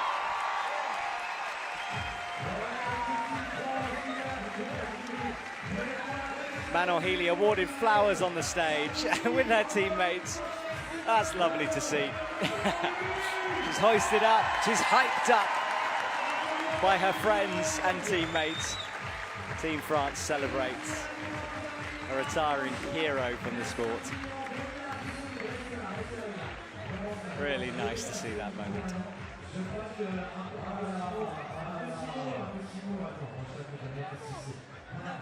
Camera pans upwards, drifting away up into the starry sky above us. Really beautiful scenes here. Right, Hannah has found our winner, so let's hear from Annie Sanders, shall we?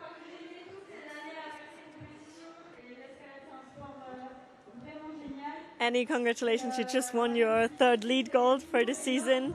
Talk us through the route. How did you feel and how was it with like the time and getting stressed out at the top?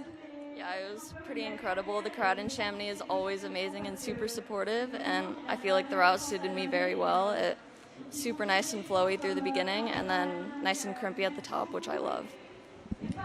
And we saw like when you were facing the crowd at the beginning, you did like a little crowd move, a little cheeky face. We were very excited about that. Did it just come up in the moment, or did you already plan that you will do that? It was just kind of in the moment. I spun around and I saw the crowd, and it just felt super surreal, and yeah, definitely lightened up the mood.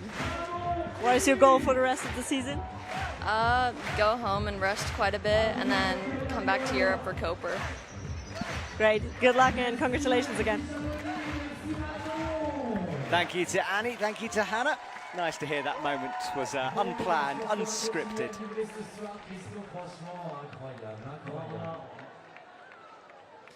Let's watch some highlights then of what we'd already seen from the athletes.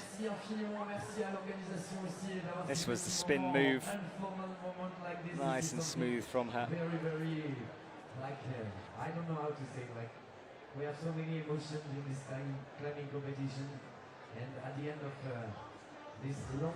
So Chae-Hyun So, this was how close it came for her. That last move, those fingers uncurling and popping. Alexandra Totskova, what a performance from our silver medalist here today. Little adjustments, brought those feet through. Really good work from her. And then the wide pinches were also dispatched quickly, but she didn't pause for a single moment pretty much throughout that competition. Climbing fast and smoothly.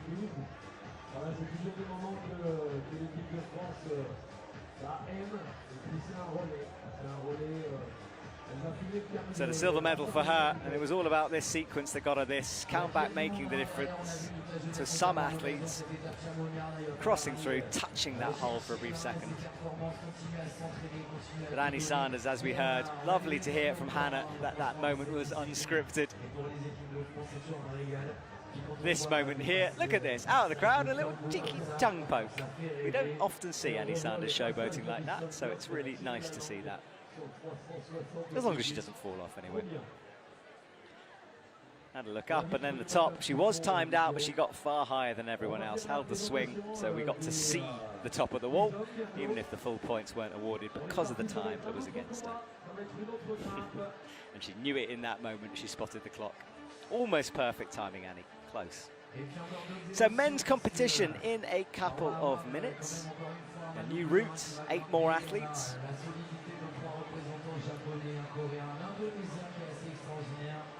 And the mountains now white against the black sky. Last bits of light catching them. Let's just have a look at the starting list for the men. Zento Marushita will lead us off, having qualified last. He'll start first. Serato Anraku, Putra, Dokyan, Satone, Alberto, Sam and Luca Potajar will climb last. Fantastic qualification run from him. Left him in a good place for tonight's finals. Conditions good in the stadium, and Hannah, you're back with us. It's getting cold out there, isn't it? Which is good news for the athletes. Yeah, for sure. I mean, it's good conditions. I think it was already okay for the women. Like, I think it was not too warm, so I think it was good conditions.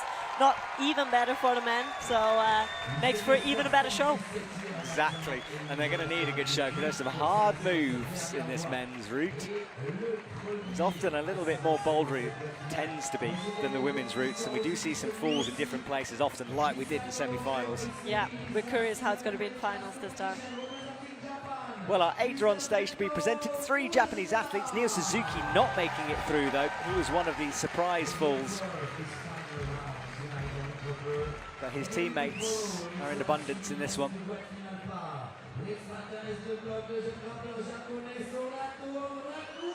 There is Serato Anraku. I was saying earlier on, Hannah, that he has looked a little tired in other competitions, especially the ones combining boulder and lead, which is to be expected. But it's nice to see him sort of in full lead focus, but he hasn't been on a podium yet in 26 for lead. Yeah, I mean, it has only been a few weeks since he can fully focus on lead, because it's still been the last boulder comp, or not the last boulder comp, but the last boulder comp for a while, until the last one in October for him in Innsbruck, so now he really can fully focus. So I think he was just not in full lead shape yet.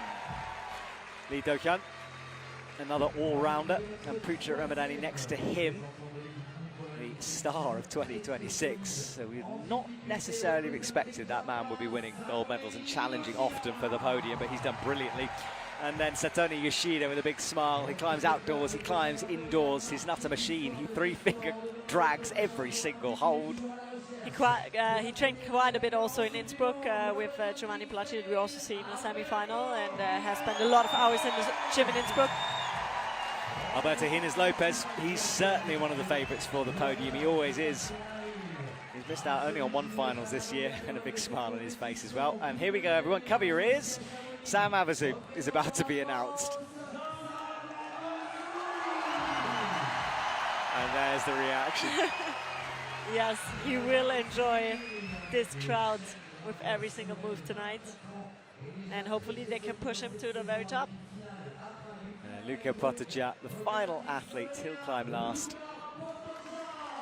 He was out really early in semis and set a very high score very early, but he kept it until the end, and now he's the last one out in finals. So that's your top 8. Only 3 of them can stand on the podium, only 1 of them can take gold, and there are quite a few contenders for this one.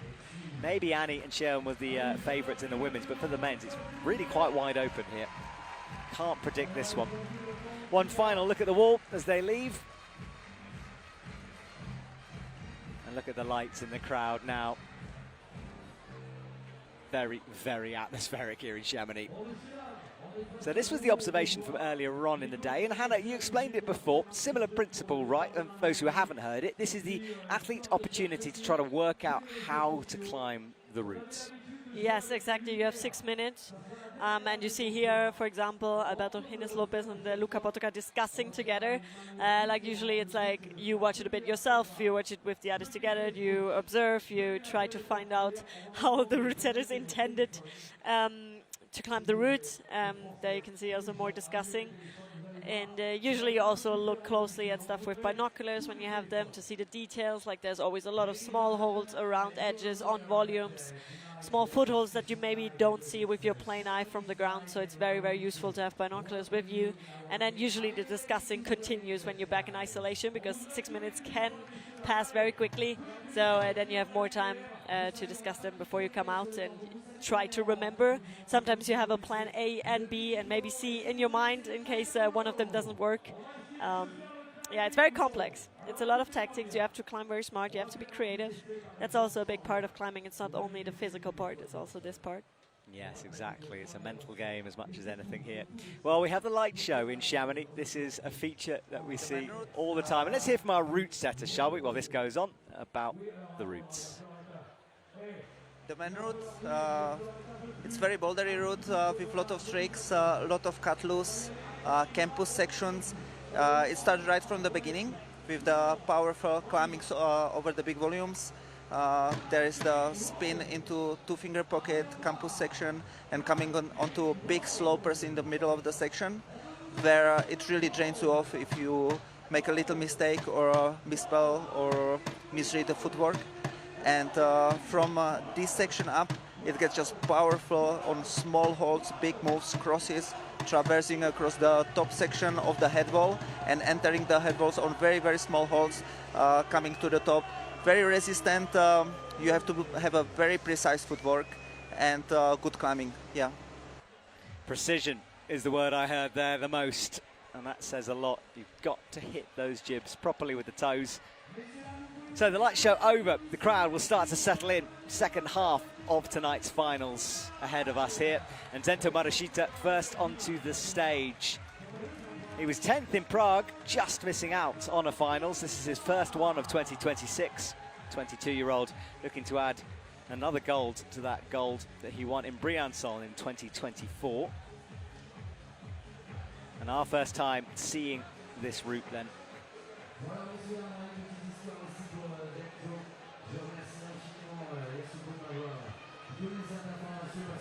So Zento will pull on, and we are underway here in Cham.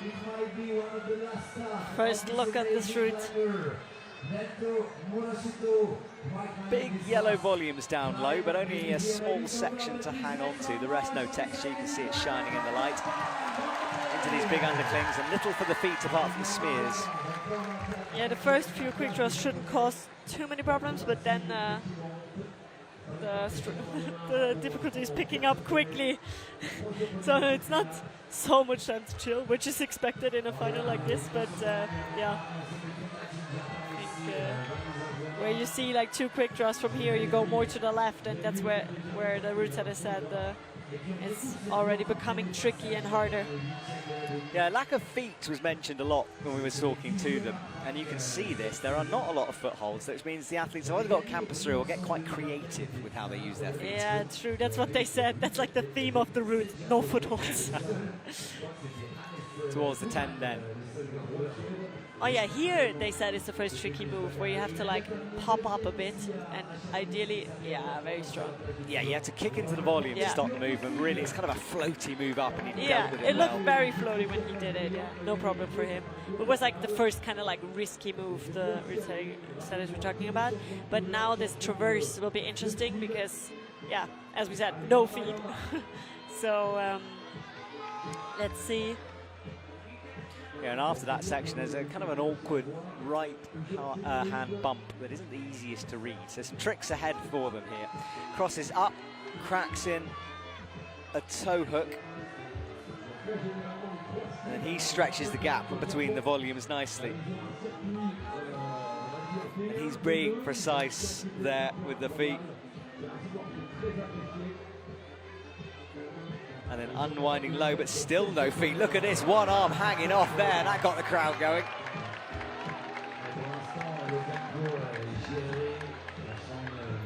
Yeah, no problem for him this section. Now moving in the powerful 20 section with these pinches. When we talked with the route setter, he said that's pretty complex. Like he told us there's different ways of doing it. I think this is one of the ways. Yes, you were like, do you do it like this? Do you look at that? The set just said you could do it however you want. There are maybe easier ways. Exactly, but he makes it work so far. I think it's also good to do it fairly quickly and don't hesitate too much because this section looks very powerful and can take a lot of strength from you. So he gets the high toe hook in, steadies himself on that hold and crosses into the blocked crimps. Climbing very well so far, like doesn't look like any problems so far.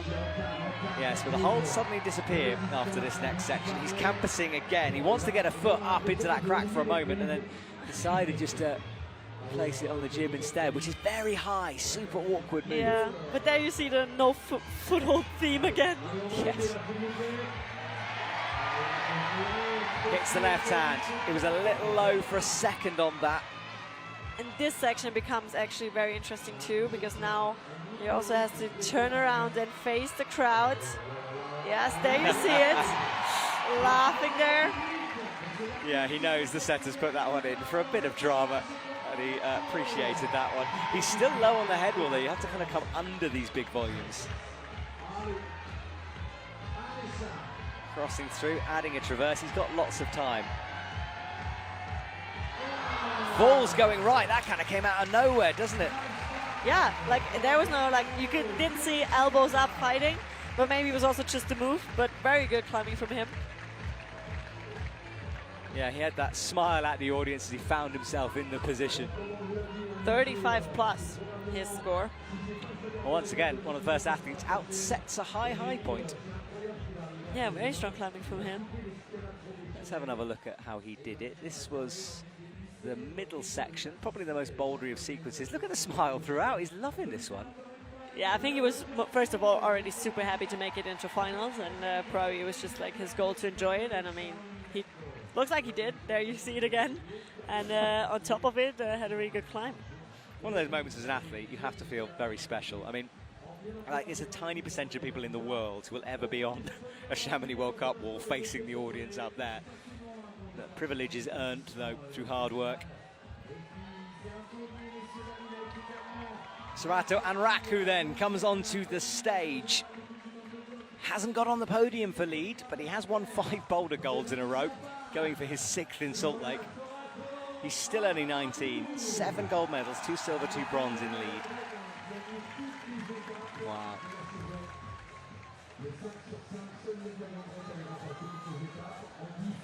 Here we go then from Sorato. He is underway. 6 minutes start. And Zento make everything look pretty straightforward. It can be deceptive sometimes.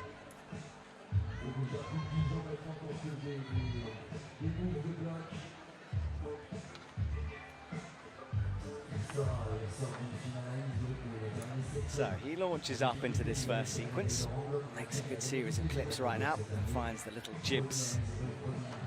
It's not quite no texture, Hannah, those volumes, but it's pretty close to being. Yeah. Not a lot of friction.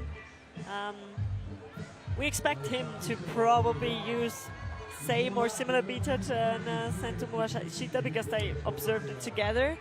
I mean, doesn't mean automatically that if you observe it together that you do it the same way, but at least probably they had the same plan. Like if they actually then transfer it on the wall, we don't know, but that's just a guess that they might do it the similar way.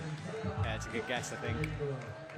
Deals with the floaty jump nicely, no drama from him. He'll chalk up before committing to this next part. He'll have spotted the lack of feet. It's nice to put a bit of drama here, as low as it is on the route. It's a risky setting by the setters, that one.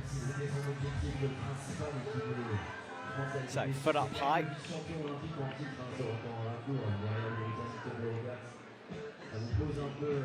No problem for him so far.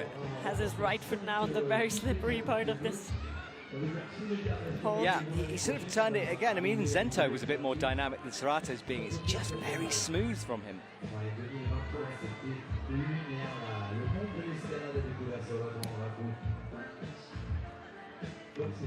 There's the 20 above. There's a few methods through here, all of them quite physical, quite compression style moves. Elevator door opening on that 20. Looking good so far. There you see it again. Not a lot of footholds. Trying to find something there on this blue volume. And of course, with open footholds, it can burn your core out because you're so tense all the time. You just always have to find a way to put the feet where your hands were before or where your hands are now. It can be quite stressful. Yeah, I just want to say, very tricky climbing. Right toe then to take a moment to shake on the pinches. I mean, as long as you have holds where you can do heel hooks and toe hooks and stuff, that's important to get like a bit of a shake out, because always having your foot where your hand is like can be very tiring. There we see it again. Now high foot. Yes, there we see it. So clip in, he finds the right hand, and now he's picking up the pace a little bit, changing things as he approaches hold 30. Crimps to come through here, Hannah, but again, no feet. Oh, that was quite close, you know. Yes. Now he has a foot swap, or put it in, yes. It doesn't look 100% comfortable, I want to say, but... No, he's fully ignoring the crowd at the moment. I mean, it definitely doesn't look like a position I would be comfortable in, but still, like... But you're right, Zento had that moment to sort of smile. He did fall off very quickly afterwards, though. Yes, but these moves are very hard here. Sorato ignoring that draw as well. He snatches, yes. Well, we thought he might be looking a little uncomfortable, and he was. 34 leaves him in second. And now we see how much like the score of his teammate was worth. Like now we start to see it. I mean, obviously it was just one person, but I mean it was Sorato and Raku. Like we know that's a benchmark, and yeah, but couldn't relax as much as his teammate did in this position before, like with the pocket. Yeah, as we talked before, maybe not 100% in leap shape yet. I mean, it's understandable. Like he dedicated so much time and energy towards the bouldering comps this year, and I mean, he succeeded, as we know, like winning all of them. So yeah, understandable. Maybe also the body needs some rest at some point, or maybe just more time to adapt to lead. Yeah, he will get there. It's not going all his way. I mean, I don't want to say he didn't climb well, but like we So know what else he can do. I was laughing then because I watched he was like trying to get the perfect high five with Zento and did it a few times to make sure it was perfect on the edge of the stage. Sorry, I saw that off camera and had a giggle. I'm just seeing them in the shade there, in the shade of the light. There it is. So next athlete is Odd Putra Ramadhani, comes from Indonesia. That gold medal was incredible in Prague. He climbed past Jakob Schubert, Adam Ondra, all of the legends to take gold. Yeah, it was so cool to see him win gold in Prague. What a legendary moment. And he's more than capable here. Back into the finals. He was fourth last time out. Here we go then, 6 minutes on the clock. We'd expect it to be smooth down low. Nothing has seemed too difficult for the climbers before that headwalk. Makes the double clip. Pour aller chercher la première médaille d'or indonésienne en escalade de difficulté. Et il y avait du monde, c'était pas une part. Ah oui, non, c'est Putting a toe underneath there. Being quite technical on the first couple of moves and launches out. Yeah, occasionally Putra makes things look more difficult, but he just has this way of not letting go, which sounds simple, I appreciate, but it's not when you're on holds like this. He can rest on terrible crimps. Right, up above his head onto the underclink. Cracks in the heel and the right foot is on the jib as he finds the 10. Here's the floaty jump moment after the crimp. Underclip.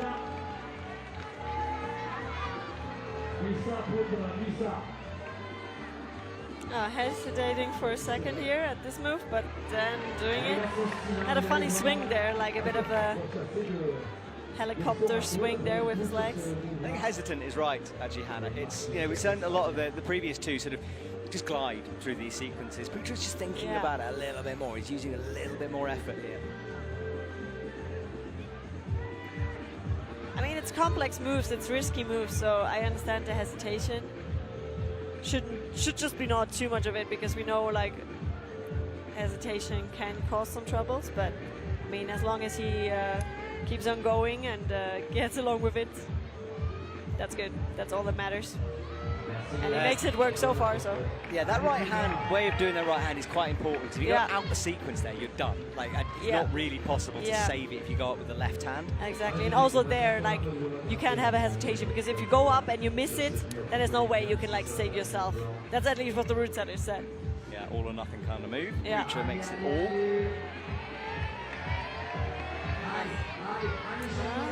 There's a bit of hesitation there again. Yeah, he's now wanted to try a different method, and does it, but he's the first one we see a bit of struggling here. Try different methods, I mean, makes it work in the end, but that for sure costs some energy. Yeah, now he jams that left foot in the crack between. And then puts in a toe. So maybe a couple of seconds to shake here, but maybe not. Yeah, but at least it is one of the resting positions you can use. At least a little bit. It doesn't look like a crazy comfortable position, but at least that's what we've seen from the other two competitors, that's where you can rest, at least a little bit. All right, into the next series of holds here. This is where Sorato started to look a little bit more tired. But Putra hasn't looked comfortable throughout, but I'm starting to realize by watching him, it doesn't necessarily matter with his style. Yeah, that's true. I mean, Oh, look at that jam. That's cool. Yeah, that's creative. He finds resting positions where there are none. Let's see how he will handle the pocket move there. This was where Sato really started to fight. Yeah, he looks a bit more comfortable. Oi, swinging and now having to jump a little bit. It's a big jump. Wow, what a powerful move from him. Wow, that was very impressive. Yeah, maybe Oh not. no, now he missed the clip. He tried to clip it but couldn't.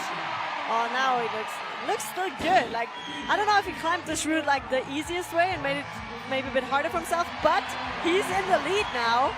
Wow, he's somehow climbed his way through to a high point. What a fighter. So many moments I thought he was done, that missed clip being one of them, but he's managed to keep it together, and he's got plenty of time here for, Yeah, for the top. and that was the last clip already, so from now on it's moving up to the top. He's still looking back, trying to discover some foothold. Oh, the right hand slips just as he goes for it. I think he was beginning to look tired, but who knows with Putra? I thought he was tired throughout the thing. Yeah, he had a scream there out of frustration because, I mean, he had a really good fight, but probably he thought he had a few more moves in him. Maybe also if he didn't clip, I think that clip also took some energy from him, so maybe it would have been smarter to move on, but done of criticizing, he did a really, really good job. Really good climbing from him. Like, I think with maybe the difficulties he had, he made the most of it, and he really like recovered well from all of them, had a good fight, and did everything he could.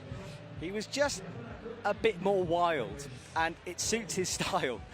So it's no criticism on it. And as I said, he got through the head wall, but there were so many moments there I thought it was over and done. And Yeah, that for move sure. especially, such a low foot position to make that jump. Yeah, I mean, he's also more of a smaller climber compared to the others, so I think like he had to do this move a bit more dynamically. It was a big fire, that actually. It was a big foot, yeah, big hand slip. So actually, I understand the frustration and him screaming out because I think he felt like he could at least do this move still. But I mean, it was a really good performance, and I mean, I wouldn't be surprised if it would be enough for the podium. I know we have very, very strong athletes to come, but I think it was a really strong performance. I agree with you. Right, Lee Do-kyun comes onto the stage. The all-rounder from South Korea walks backwards, restudies the climb.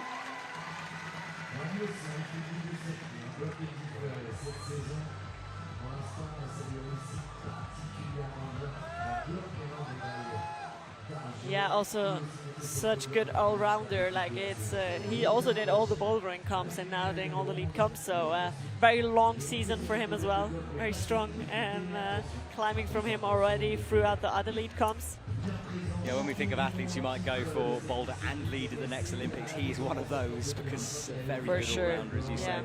Oh, he doesn't like that there. It's a little match and changes his mind. Now he's all good. Just worked his way into the better handhold position. I think he really liked the semi-final route also. It was very straightforward, very bouldery, very hard right from the beginning. I think it suited his style. Curious how he will like this one. Maybe, I don't want to say easier at the start, but it looks like the semi-final caused more trouble down low than this route does. Yeah, I agree with you on that one. The quick draws hanging off the wall are from Trango Climbing, our main sponsor. They provide all of those great quick draws, all of the ropes on the wall, the harnesses, tote bags and the rest. We've got an interview coming with the CEO actually in tomorrow's Climbing Club show, talking about how he's climbed the third highest mountain. So not just a CEO, a climber too. Right, Lee, out left, flicks the feet round, finds the left jib.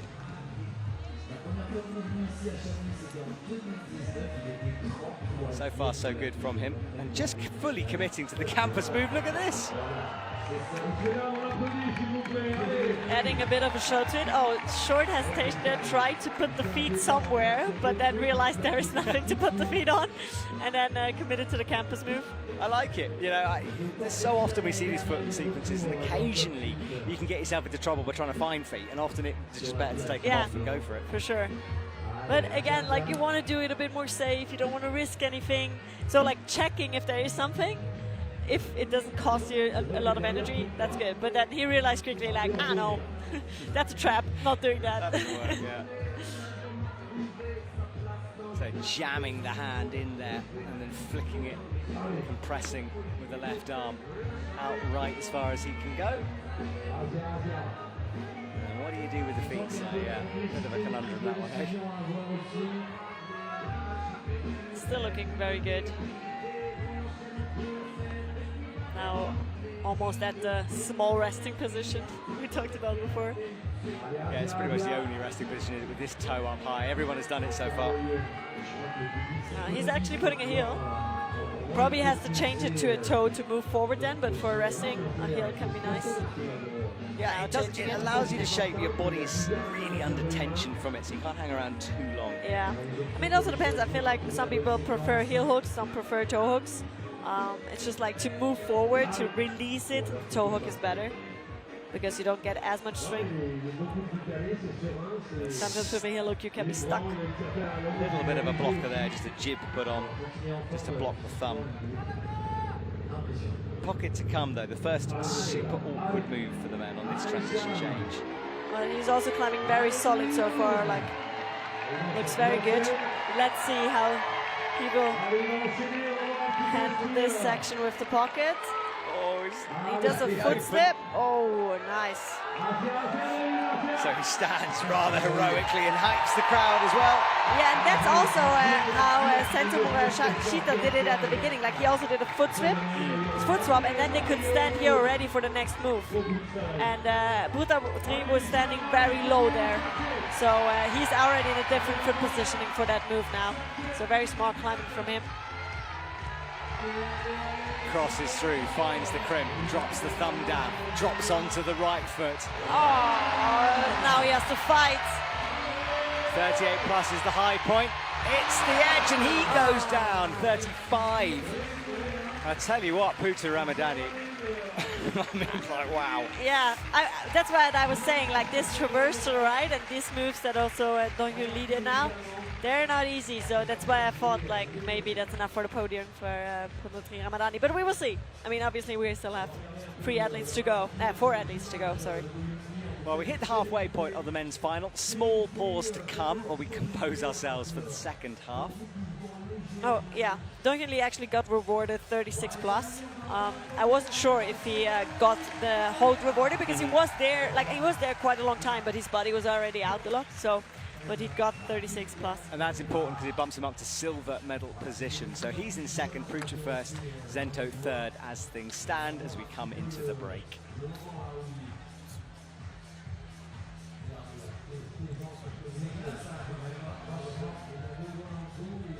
Well, while we wait for the next set of athletes, we'll check these results. Putra with a 38 plus, quite some way ahead of Lee Do-hyun, who was upgraded at the last minute then into 36 plus. Sento Morishita 35 plus, and Serato and Raku, his teammates, down in fourth with 34. Bit of a surprise for Serato, you got to say, with that one. Didn't always look the most comfortable, just couldn't sort of find that magic that we see from Serato sometimes. Yeah, exactly, and I think it was also a lot about this pocket move that he just didn't find a way to put himself in a position where he could at least breathe and rest a little bit and put back some energy into his body. But I mean, he will be back there for sure. Yeah, exactly. And this is the highlights from what we've just seen here. Zento Morishita, the first athlete out, the first to show us the route and the way up. Very close on that two-finger drag here. And by locking it off, you allow yourself that moment, that little smile to the audience. And after that, it was rocking out and over. This is the move where he went, touched it, and so much tension, so much power required to get through that clean.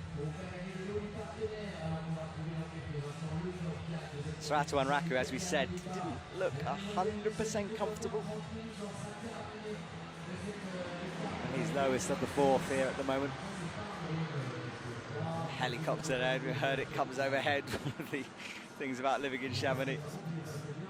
And this was the traverse sequence, and he fell before that right-hand move. And then Putra, in no way was this smooth. In no way was it necessarily the intended Peter, but it was absolutely wonderful to see. I feel like I was criticizing him so much. I mean, it was just wild throughout. Yeah. But he's just got this gear that he can switch on, and that's where he fell.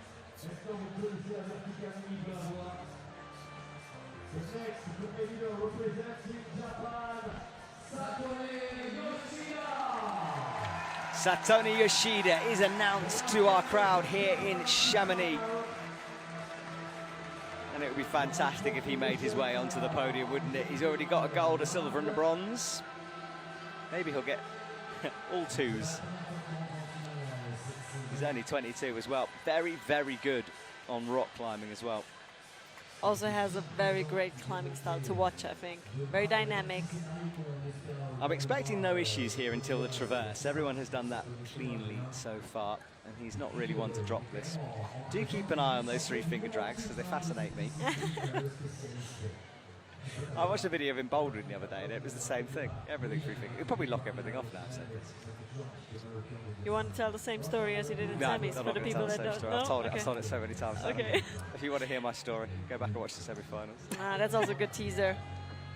Yeah, exactly. You're doing a good job. Well, Yeah, I'm not sure how many people want to hear my story. No. People will be curious now. Go watch it. It's a great story.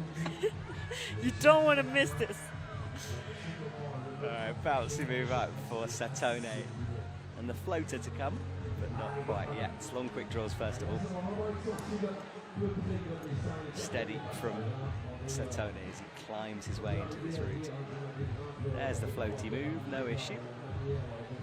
It's further than it looks on TV, that move. You need a bit of pop into it. Shaking out a bit on this one. Looking at the next few moves. That's always sometimes like in routes when you have the chance and you have a good hold and you rest. You don't only rest, but sometimes also good to use it to look at the next few moves. Just to remind yourself. I mean, for him, observation was quite far away. Yeah, that's true. It's a long time. And I mean, you have 40 seconds before you go on the wall, but still in these 40 seconds, you can't look at everything. And obviously you have a different perspective from up there. The order of men, who goes first, men or women, does change through the competitions, so we do rotate that. So he finds a heel hook, and he's actually managed to find feet through the no feet section.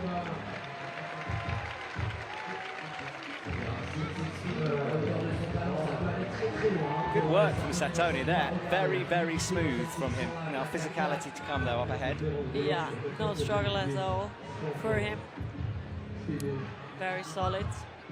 Now he will move into the banana section. That'll do. Yellow banana section. I like it. That will do, yeah. Lots of friction required, then he nearly fell. He was very low on that hold. Yeah. So a bit of drama for the first time, but it's kind of one of those things, and he's dealt with it well. Yeah. He also sometimes climbs a bit more risky than others. Like, I think sometimes he doesn't go for the safest option, which is like for the first that comes into his mind, which sometimes plays into his hands, but sometimes can be risky.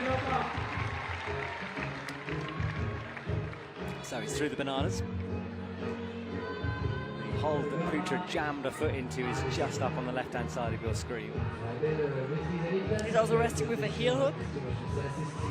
Probably changing it to a toe hook now. Yes. And that just allows you to stretch a little further and easier to release it as well. Swings over and then finds that right jib, crosses through, and will move a little bit quicker through this crimpy part. Yeah, good climbing from him so far though.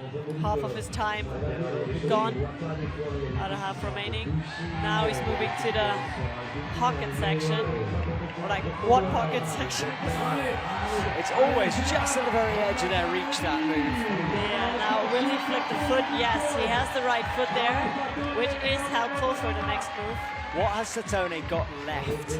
Because everyone starts to get burnt on this section. That's the move Putra launched for. Satone Still looks really good. A bit more differently. Oh, searches for this right foot. Oh no, now that is a bit of an error there. He couldn't hook it the first time, and then it looked like he was going down to something. Yeah. I mean, we saw it from the other athletes sometimes that it wasn't that easy to get that foot settled there, but doing it without a foot is very hard because you kind of have to lock off on that left crimp, and we saw how small it is. And I mean, you're not 100% fresh up there anymore. So yeah, what a shame. Same as Sorato and Raku, 34. no plus because he didn't move in the direction of the next hold. What a shame. Yeah, 34. So comeback making a big difference there. So Tony, with a little shake of his head, I'd love to see a replay of that fall because it was an interesting one to watch. It was a very quick decision up there. Like, he tried to put the foot there, it didn't work, and then just was like, okay, I go for it without it. I mean, you have to make these quick decisions, but yeah. Yeah, perhaps he maybe should have tried one more attempt to sort of get that in, perhaps. I mean, it's also hard because you have to put your center of your body more to the right, which is also makes it hard to hold the crimp because you kind of like have to shift your body to the right, which he struggled with. But yeah, both hard. For sure, also hard to put your foot there, but like he did it, I can't really see it. That's so powerful. But yeah, next one is Alberto Gines Lopez. 6 silver medals, 5 bronze medals with only 23 years old. Also, obviously, won the first Olympic Games back in Tokyo.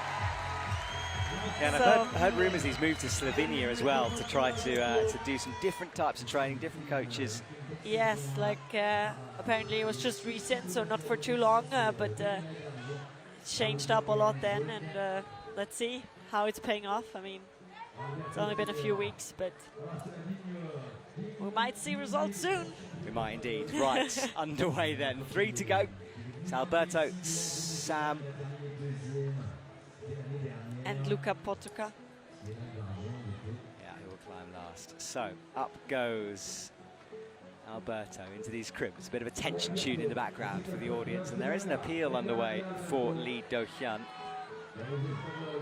I thought so, because he was awarded 36 plus, and now it's 35 plus. Yes, and they're wanting to get it back to the original. Yeah. So that is underway, and that could make a difference, depending on who's coming, I guess. Yeah. Of course, between second and third, because on the same score, so it might be big. Yeah, I guess it was one nation from the people still coming doing the appeal, like just in case. And now they want it back. So let's see. We keep an eye on it. But now full focus on Alberto. I think for him it's a lot like he's always been in shape. I think it's a lot about the mental game and the pressure, and I mean, which is a very big part of the sport, and handling the pressure is something so challenging. I mean, like also last year, like multiple times he's been first after semifinals and having to come last out and like handling all that pressure. So maybe it's good he's not out last. Put some pressure off him. That's a good point there, Hannah. Right, up towards the Triangle logo. Big shouldery moves throughout for Alberto.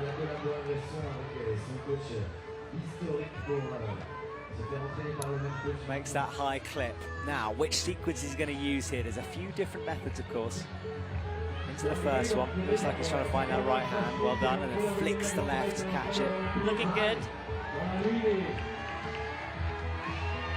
I think the most important in this section is to make quick decisions and commit to the option you're choosing, to not lose too much power.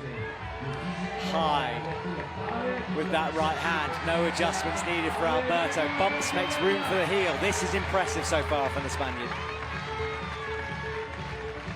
Yeah, looks very good. He's like spending power when he has to in order just to speed up these moments. Yeah, very efficient climber.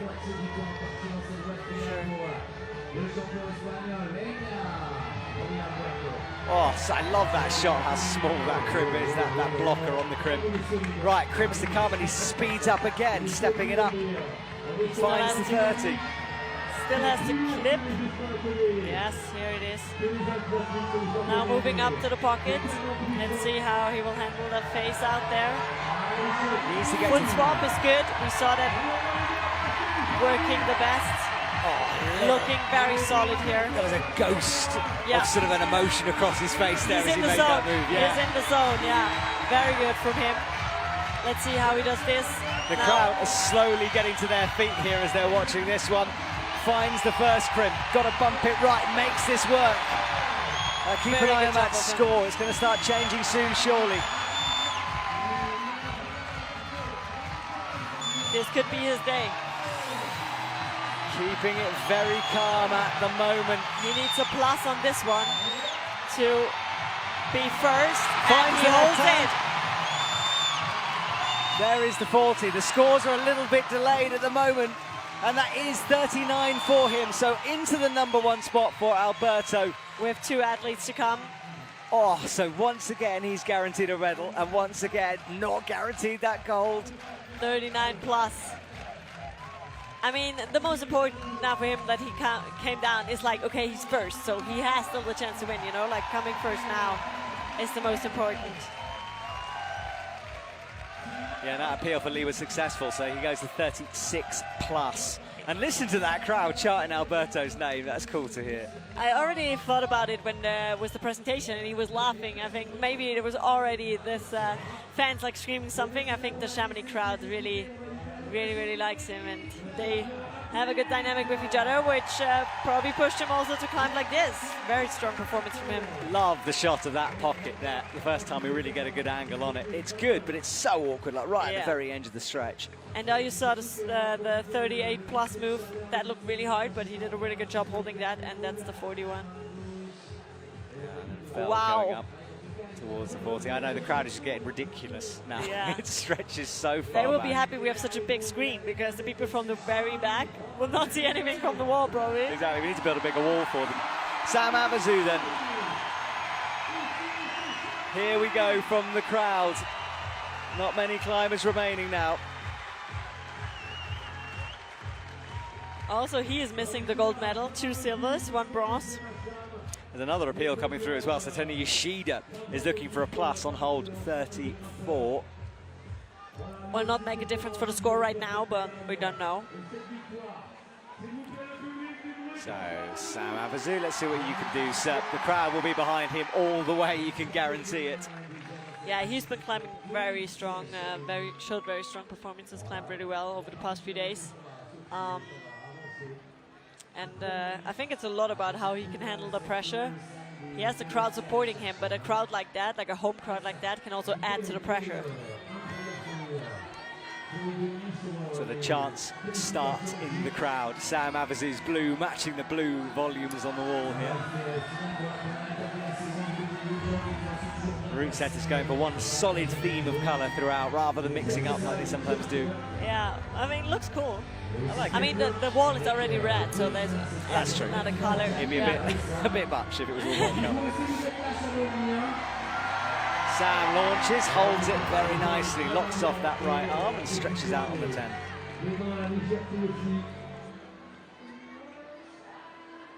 Yeah, his sister Celia Avezou unfortunately didn't make finals, but will be in the crowd supporting. That's quite a unique rest with that toe in above his head. Yeah.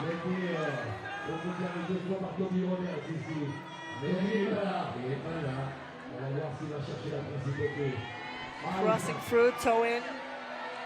Going down to this section with the other Pokshan second. And we talked about precision, and Santos talked about precision. He was there, beautifully precise. Right, launches out Easy. right again. Finds the undercling. Sam Avezou will pick the pace up into this next section. Also climbs very straightforward, no hesitation, no rest so far. Just full on. Oh, that was wild. Wow, that was a bouldery move. Oh, he nearly fell then around hole 20. Oh wow, he climbs so like powerful bouldery. I mean, it looks risky to us, but maybe he's under complete control. I don't know, I think that was right on the edge, to be honest. The fact that kick, that foot kicked back as far as it did, I think. But maybe it was also the angle where we looked it from, maybe. watched it from, because I think that made it look even more scary, kind of. But maybe he also just wants to put up a good show, you know, which he does. He is so far, isn't he? I mean, it doesn't really matter what he does on the wall, because the crowd will love it as long as he's on the it's wall. another big flick move. Oh, and the feet are sketching around. This is drama for the French crowd. They wanted something a little bit of a buzz. They are getting it. He really climbs it as a route that is themed with no footholds. It's supposed to be climbed, I think. Yeah, the feet are skittering around on the slope as there. He shakes out, and hopefully he'll be able to take a moment here to celebrate with the crowd, because they would love it if he does. I think he's in the zone. Oh yeah, he is. Doesn't even acknowledge them, does it? He's just focused on this next bit. Kicks that right foot out. Nicely done from him. Up to the crimp. He's in 7th. This is the business end of this route here. And that's the move. We know that is hard. Putting the foot and now releasing. No, he falls trying to find the toe as well. It was wild, it was fun, but it's not going to be enough for a podium here tonight. That right foot, he did manage to plant it on, but couldn't really move. I think it was a bit too stretched out. But already on putting it there was a real struggle. Yeah. Like we also saw Dushani trying it. Oh no, so Tony Yoshida trying it and then not doing it. But he managed that. But I mean, we saw it also from the people that did that move. Although Alberto Gines Lopez and also Putatri Ramadani, like they struggled doing that move. Like it looked like a really hard move even when they did it. Well, so this is how he did it. From here, it was pure precision. After that, it was a little bit different. And this big move. Now watch the feet through here if we get to see it, because they were sliding all over. We don't, but now let's watch the fall. He flicked the right foot up, found it for a moment, and then the right hand fired, didn't it? And there, Satone's score remains the same, 34, so an unsuccessful appeal. So final climber out, Luka Potocka came out early in semi-finals, took advantage of slightly cool conditions earlier on in the day, climbed brilliantly, and he's in the #1 spot right now, Hannah. Big moment for him. Yeah, he had a really good run in semi-finals, and we see it here. He already won 1 gold before and 3 silver medals. So yeah, he would like to repeat that here in Chamonix. And Putra Ramadani is 1 climber away from his 2nd gold medal, which is very cool. Oh, sorry, Alberto is 1 away from his 2nd gold medal. I had Putra in my head then. We've from talked his about first gold medal. His first gold medal. We've talked about Alberto literally for years. He's never won a World Series event. He's won the Olympic event. And so often we see the shot of Alberto sitting in the athlete area, watching on as the gold medal slips away, and there are so many cameras around Alberto right now. I could see at least 6 people just waiting for his reaction. Which is understandable, but yeah, it has been heartbreaking so many times. You saw him on camera and it was like, yeah, 2nd race is great, but this 1 gold medal, you know? I mean, maybe today's the day. Only him on the wall here, Luka Potocka, can take it away from him now. Yes, he can, and he would very much want to. Ooh, that was a bit wild, wasn't it? Wow, not quite got that one as precise as it would have been.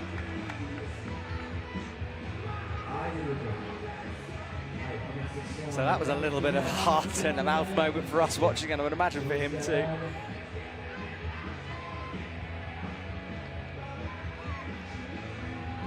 Breathing deeply, he looks left here, trying to figure out exactly where you put your feet, where there are little feet. Yeah. I mean, also, like, being the last one coming out is really doing something to your nerves. I mean, like... Well, you watch the whole of the isolation zone empty out slowly, don't you? Yeah. You're left all by yourself to your Yeah, own you feel thoughts. so lonely at the end, and it's like, people are maybe starting to clean up ISO, and you're like, I'm still climbing, by the way. Like, I mean, not saying that that's happening, but that's maybe how it feels sometimes. But also, I mean, a lot of pressure, but also a lot of motivation. I mean, it's the reason he climbs last, because he was the best in semis, and that's also something that should add to his confidence. Finds the right arm, then nice and straight with the arms.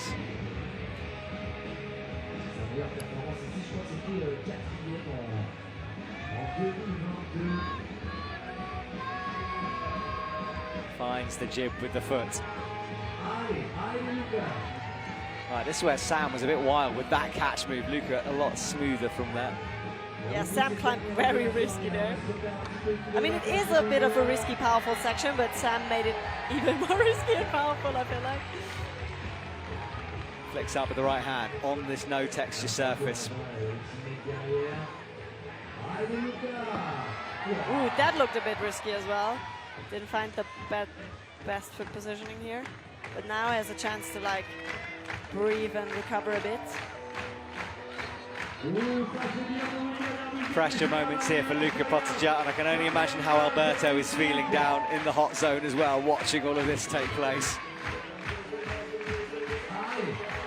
Luka didn't stop for a long time to rest here. Oh, finds that crimp. This is good so far from Luca. He's given himself a heck of an opportunity right now. But now he's coming to the interesting part. And he looks pumped already. So really has to try hard from here on, but he likes the crimps. Finds the 30, locks it off. Right foot, and the only bit of friction on that no friction surface, just the jib. Got to be careful through here. He's still looking okay. He's looking okay enough to do that.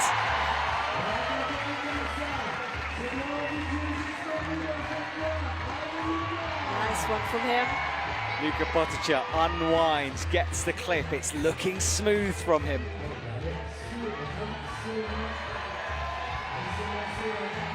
Oh, we know this move is hard. Now it counts. Nice from him. He's in trouble, isn't he? Unwinds. This is right on the edge again, but he's found this move. Really strong performance from him. He's fighting. How did he lock that left crimp off?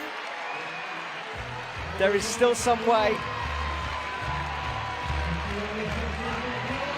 And now this move is where it counts. This move is where it counts. Oh no, he's gone. That means Alberto takes it, and everyone is leading towards Alberto Hines Lopez. He is in tears. Did it. We have talked about the fact that that man hasn't taken a gold for so long. We will no longer ever talk about it again because he has got that gold medal. And he had to be nervous again because Luka Potica actually came really close here. You should see how many cameras there are surrounding him right now. They are 4 people deep filming Alberto. You've got to feel for Luka, though, because also brilliant from Luka. He's in third with a bronze medal at the moment. Yeah, because he didn't get the plus because his hand slipped. I'm wondering if he will still get that. Otherwise, he will be second. But podium for him and actually adds to his great performance from semi. So very, very strong. He also made us even more nervous for watching him and Alberto. So it was a nice race between them now. Wow, and he fully hugs Alberto, and this night just belongs to that man in red from Spain. There was a lot of talk after the Tokyo Olympics that he didn't win more gold medals. Why wasn't he winning more? He then became back to a lead specialist, his happy place, and now he finally takes the gold medal in Chamonix of all places. Yes, very well deserved. Came very close to Chamonix, to winning in Chamonix also last year. So I think it was because of countback back then when he got second. So very well deserved, very happy for him. And also very happy for Luka Potica here. Like, he was climbing really well and deserves this medal for sure. And Putandri Ramadani, we said it when he did that score. We said it. It could be a podium. And it is. And it is. I was right. Yeah, that wonderful fight from Putra all the way through there. Looks down at his hands. That was the fire off. Oh yeah, now he got the plus, Luka Potica, so he's second. So there is... because it took a while until he got the plus, but I was already sure he would get it, so now he's second. Yeah, so second place. I've been told there's some kind of an appeal, but I think it might just be the upgrade on that score. So Alberto first, Luca second, Putra third at the moment, unless a last-minute appeal comes through. Yeah, that's also how I saw it. I mean, like, Luca had a slip, but I think he had to slip while he was already moving to the next hold, so the plus is like valid. Well, what a competition that was. If you're leaving us, thank you for watching. If you're staying, podiums and interviews to come as we say goodbye to Chamonix.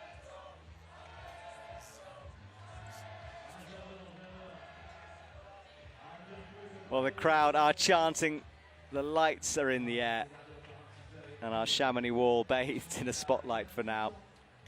Well, Hannah, what a great comp that was, eh? A crescendo. Wow. And Alberto. And you get to go and talk to Alberto in a minute. Yes. I'm quite jealous of that ceremony. Oh. Should we swap?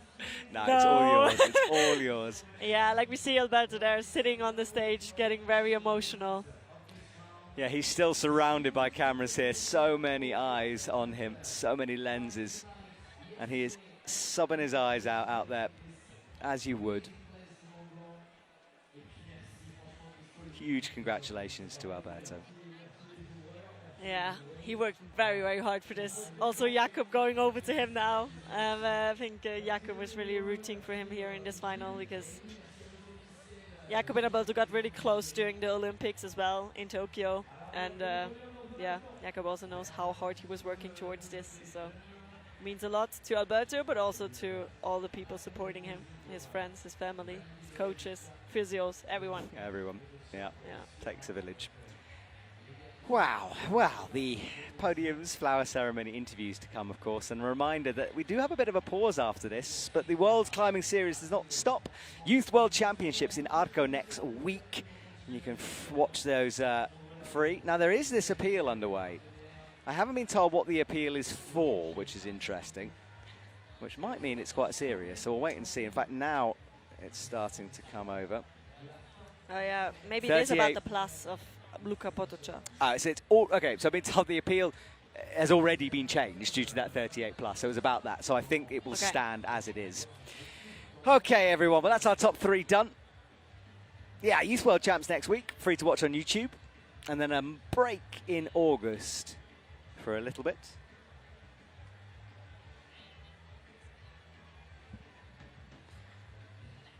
And after that, we will return on the road, Copper and China. Alberto Hines Lopez, 39 plus. Luka Potočar, 38 plus. Putra Ramadani, same spot, 38 plus. Countback making a difference for him. Lee Do-hyun, Zento Murashita, Sam Abazu, Satomi Yoshida, Sarato and Raku. Sarato down at the bottom, not a position he's necessarily used to being in there. But he is ending up on 34. Countback making the difference to that position.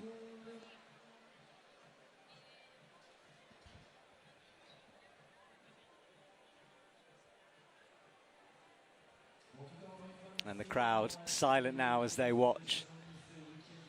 All eyes on that big screen. And the results aren't 100% official, which is interesting, but it's because of this appeal system. I think they're working out some gremlins behind the scenes. We'll just hold fire. I'm getting...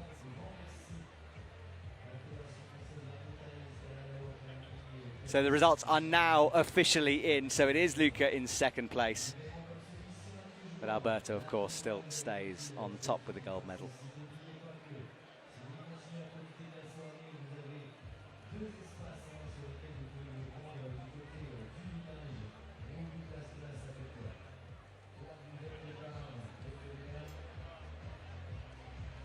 And there are the results. Alberto Hines Lopez with a 39 plus, Luka Potočar 38 plus, Putra Ramadani 38 plus. Confirmed in the record books. Of course, it wouldn't have affected Alberto's score. He still takes that gold medal.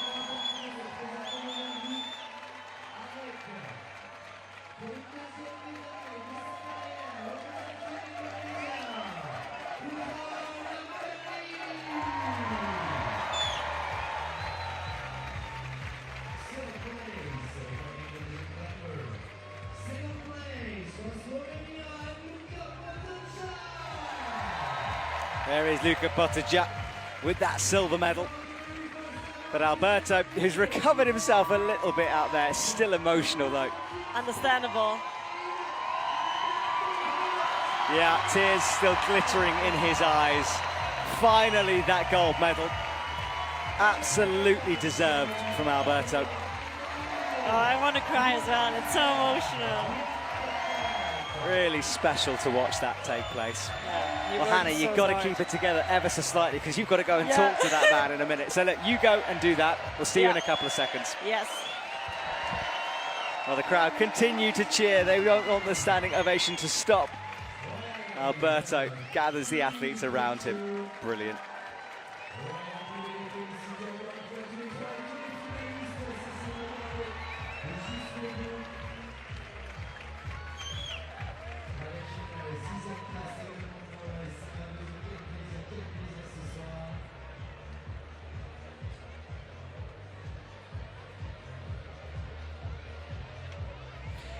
Well, the interview is to come. Podium, of course, after that.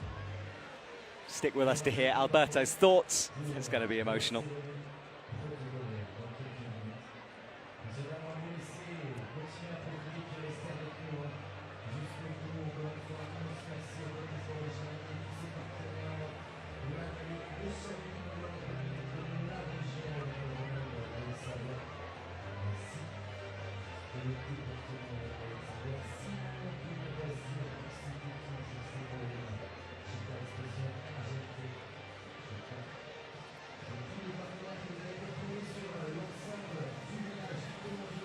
Yeah, it was a bit far.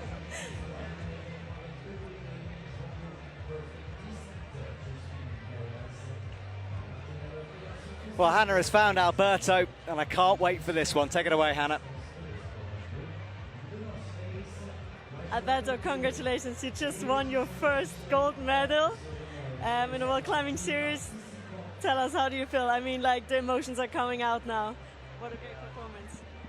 Yeah, I mean, it's feeling like so great. Like, I think I have been looking for this like for already like 7 years since I got like my first podium already. Like in 2019, I was like pretty close for my first gold. And since then, I have like a bit hard times after the Olympics in Tokyo.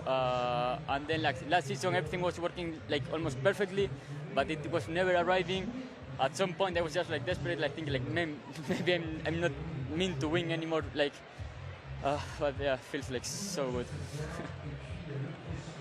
Yeah, I can imagine. I mean, I'm seeing the emotions. Like, it means so much. You worked so hard for this. And we also heard you change something recently. Like, you moved to Slovenia, which was also like head over heels decision. I heard, like, very like, not saying spontaneous, but very recent. So how did it come, and how do you think it helped you? Yeah, I mean, for the past few years, I was feeling like I moved to Barcelona when I was 15, so my whole family was like 800 kilometers away in my hometown. But I was training there for 8 years, but at some point I felt it was like, that time it was over, basically. So I thought, like, I mean, the only place I would move to was Ljubljana with Roman and Janja. I was talking with them, they kind of like adopt me. I have been like, I mean, I moved right after Innsbruck. But yeah, I don't know, maybe this was like the tiny change I needed, or like, I don't know. But yeah, I mean, it seems like everything switched today. Yeah. Perfect. Very happy to see. Enjoy your victory and celebrate well.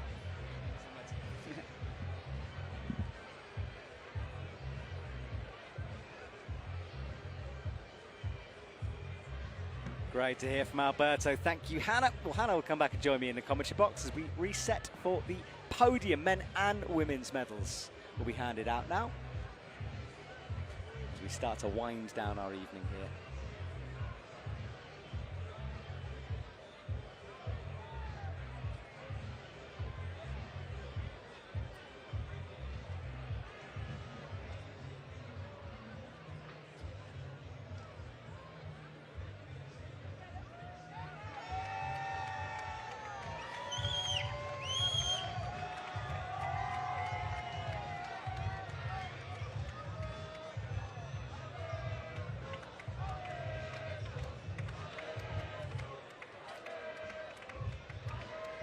So this is the Euroholds overall standings. 3,805 points for Annie Sanders, Eva Chiang-So and Jessica Pilz in third.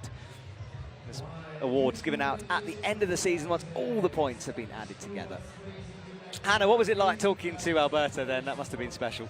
Yeah, it was like, I think during the interview actually he kept it very well together, but when he came out from the flower ceremony he was still very emotional.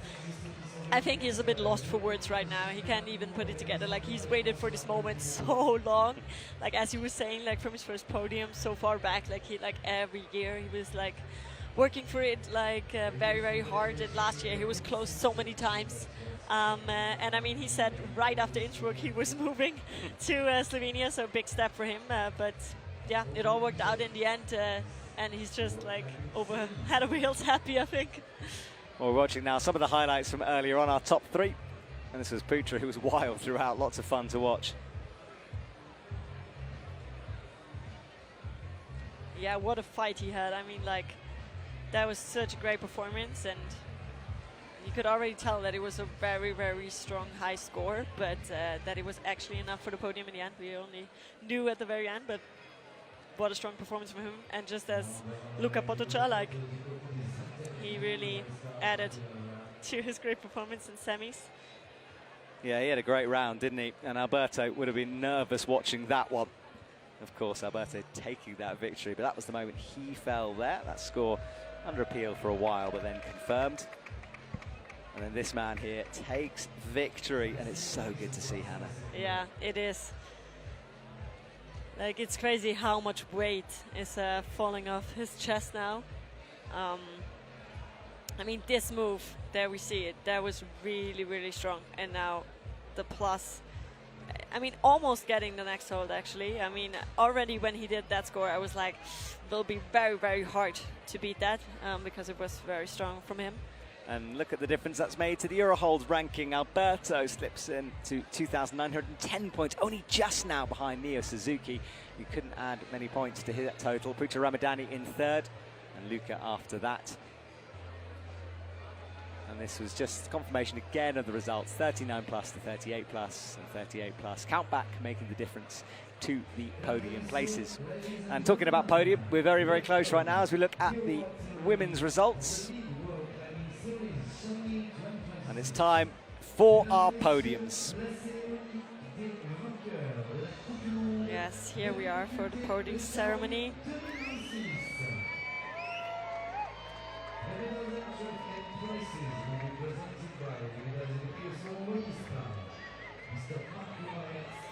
There we have the women's podium.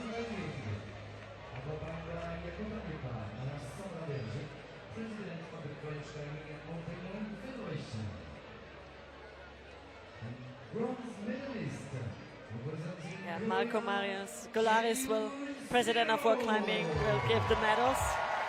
And there he goes, that wonderful job of traveling, handing out medals, shaking hands. He works fairly hard behind the scenes as well, got to give him that. Yeah, Jeong Seo, very great performance from her, third place. Maybe after her semi-final performance, hope for more, but next time. Still very, very strong. Bronze medal for her.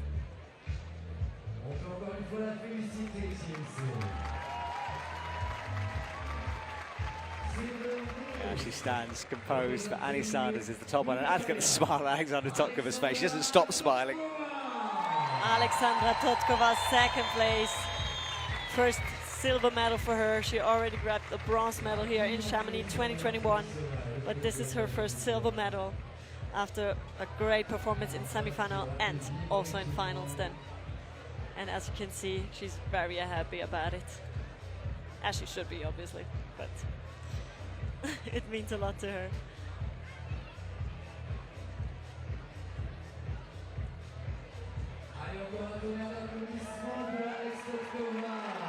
And yeah, she lets herself be celebrated from the crowd with a big smile on her face.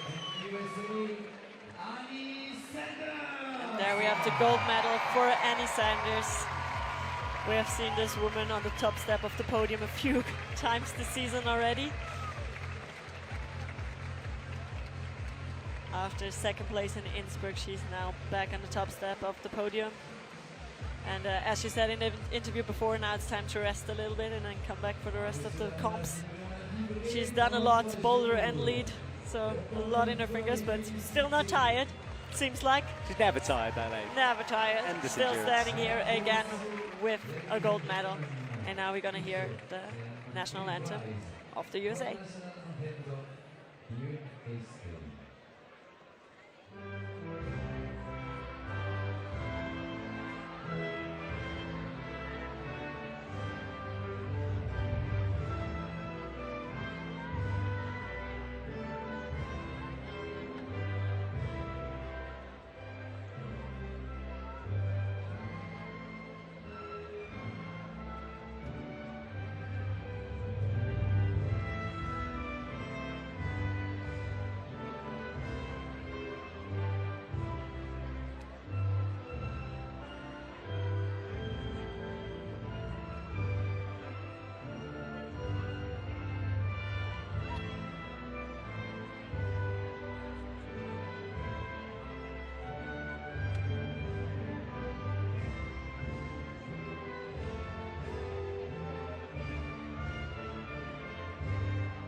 There we have it, our women podium getting up for the picture.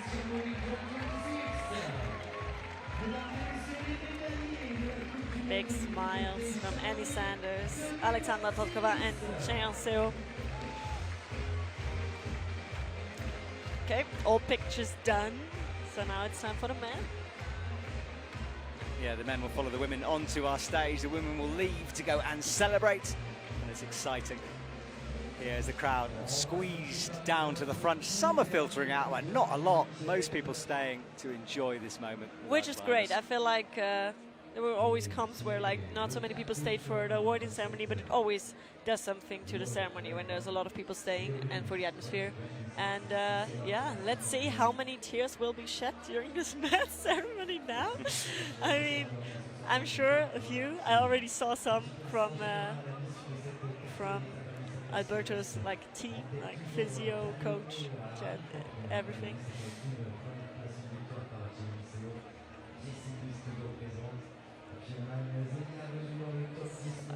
Quickly changing up, getting ready for the men's awarding ceremony.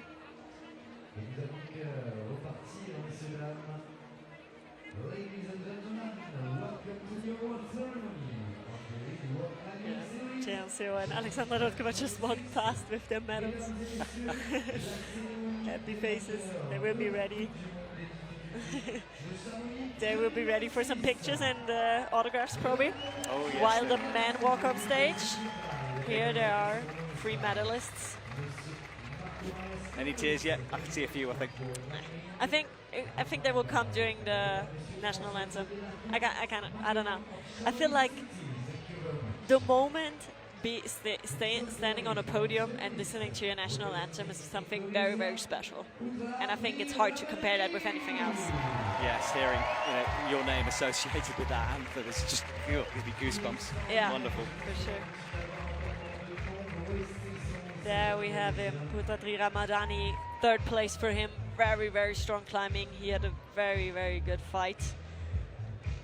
Maybe still a bit frustrated about this head slip because maybe he thinks he could have gotten on, but can be very happy about his performance and this 3rd place here in Chamonix.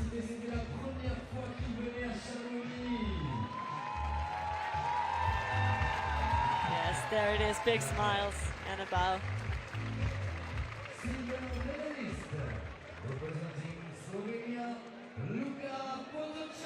There we have him, Luka Potoča from Slovenia on 2nd place. Very strong performance from him. Yeah, started fairly early in semis, so didn't have the best quali round, but then made up for it in semis and now in finals. Standing here with his silver medal.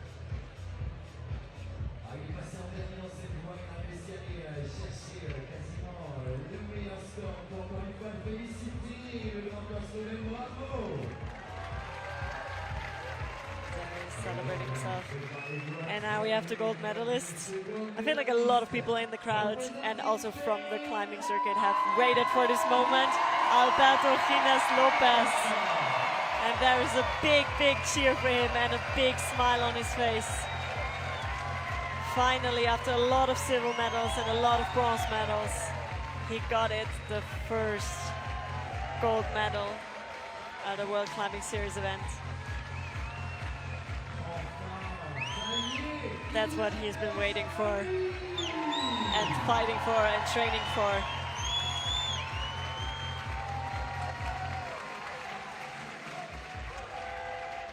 Yes. We hear the cheering again. It's amazing that cheering, isn't it? The whole crowd, his friends dressed in the Spanish flags, red and yellow, waving as we hear the national anthem.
final notes of the anthem ring through the stadium. Alberto is your champion here tonight, and a smile returns to his face. There's going to be quite some celebrations tonight on the streets of Chamonix. And the three of them, arm in arm, move down to take the photos. And everyone will be wanting to talk to Mr. Alberto. Awesome from him.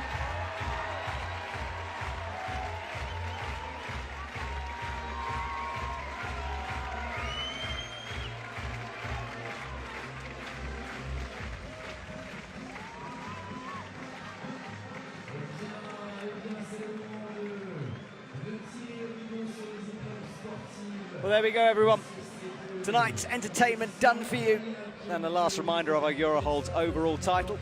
Hannah Schubert, thank you for joining me over the last couple of days. It's been a pleasure having you. Thank you, it was a lot of fun. And you're going to be back in Copper and for the next World Series competition with me. Yes. Wonderful stuff. I'm Next looking event forward to it already. will be in Laval for para-climbing. So we will see you there, everyone. Thank you to all the athletes who work so hard and everyone behind the scenes. We will return very soon for more world climbing action from the biggest of stages. Good night, everyone. Good night.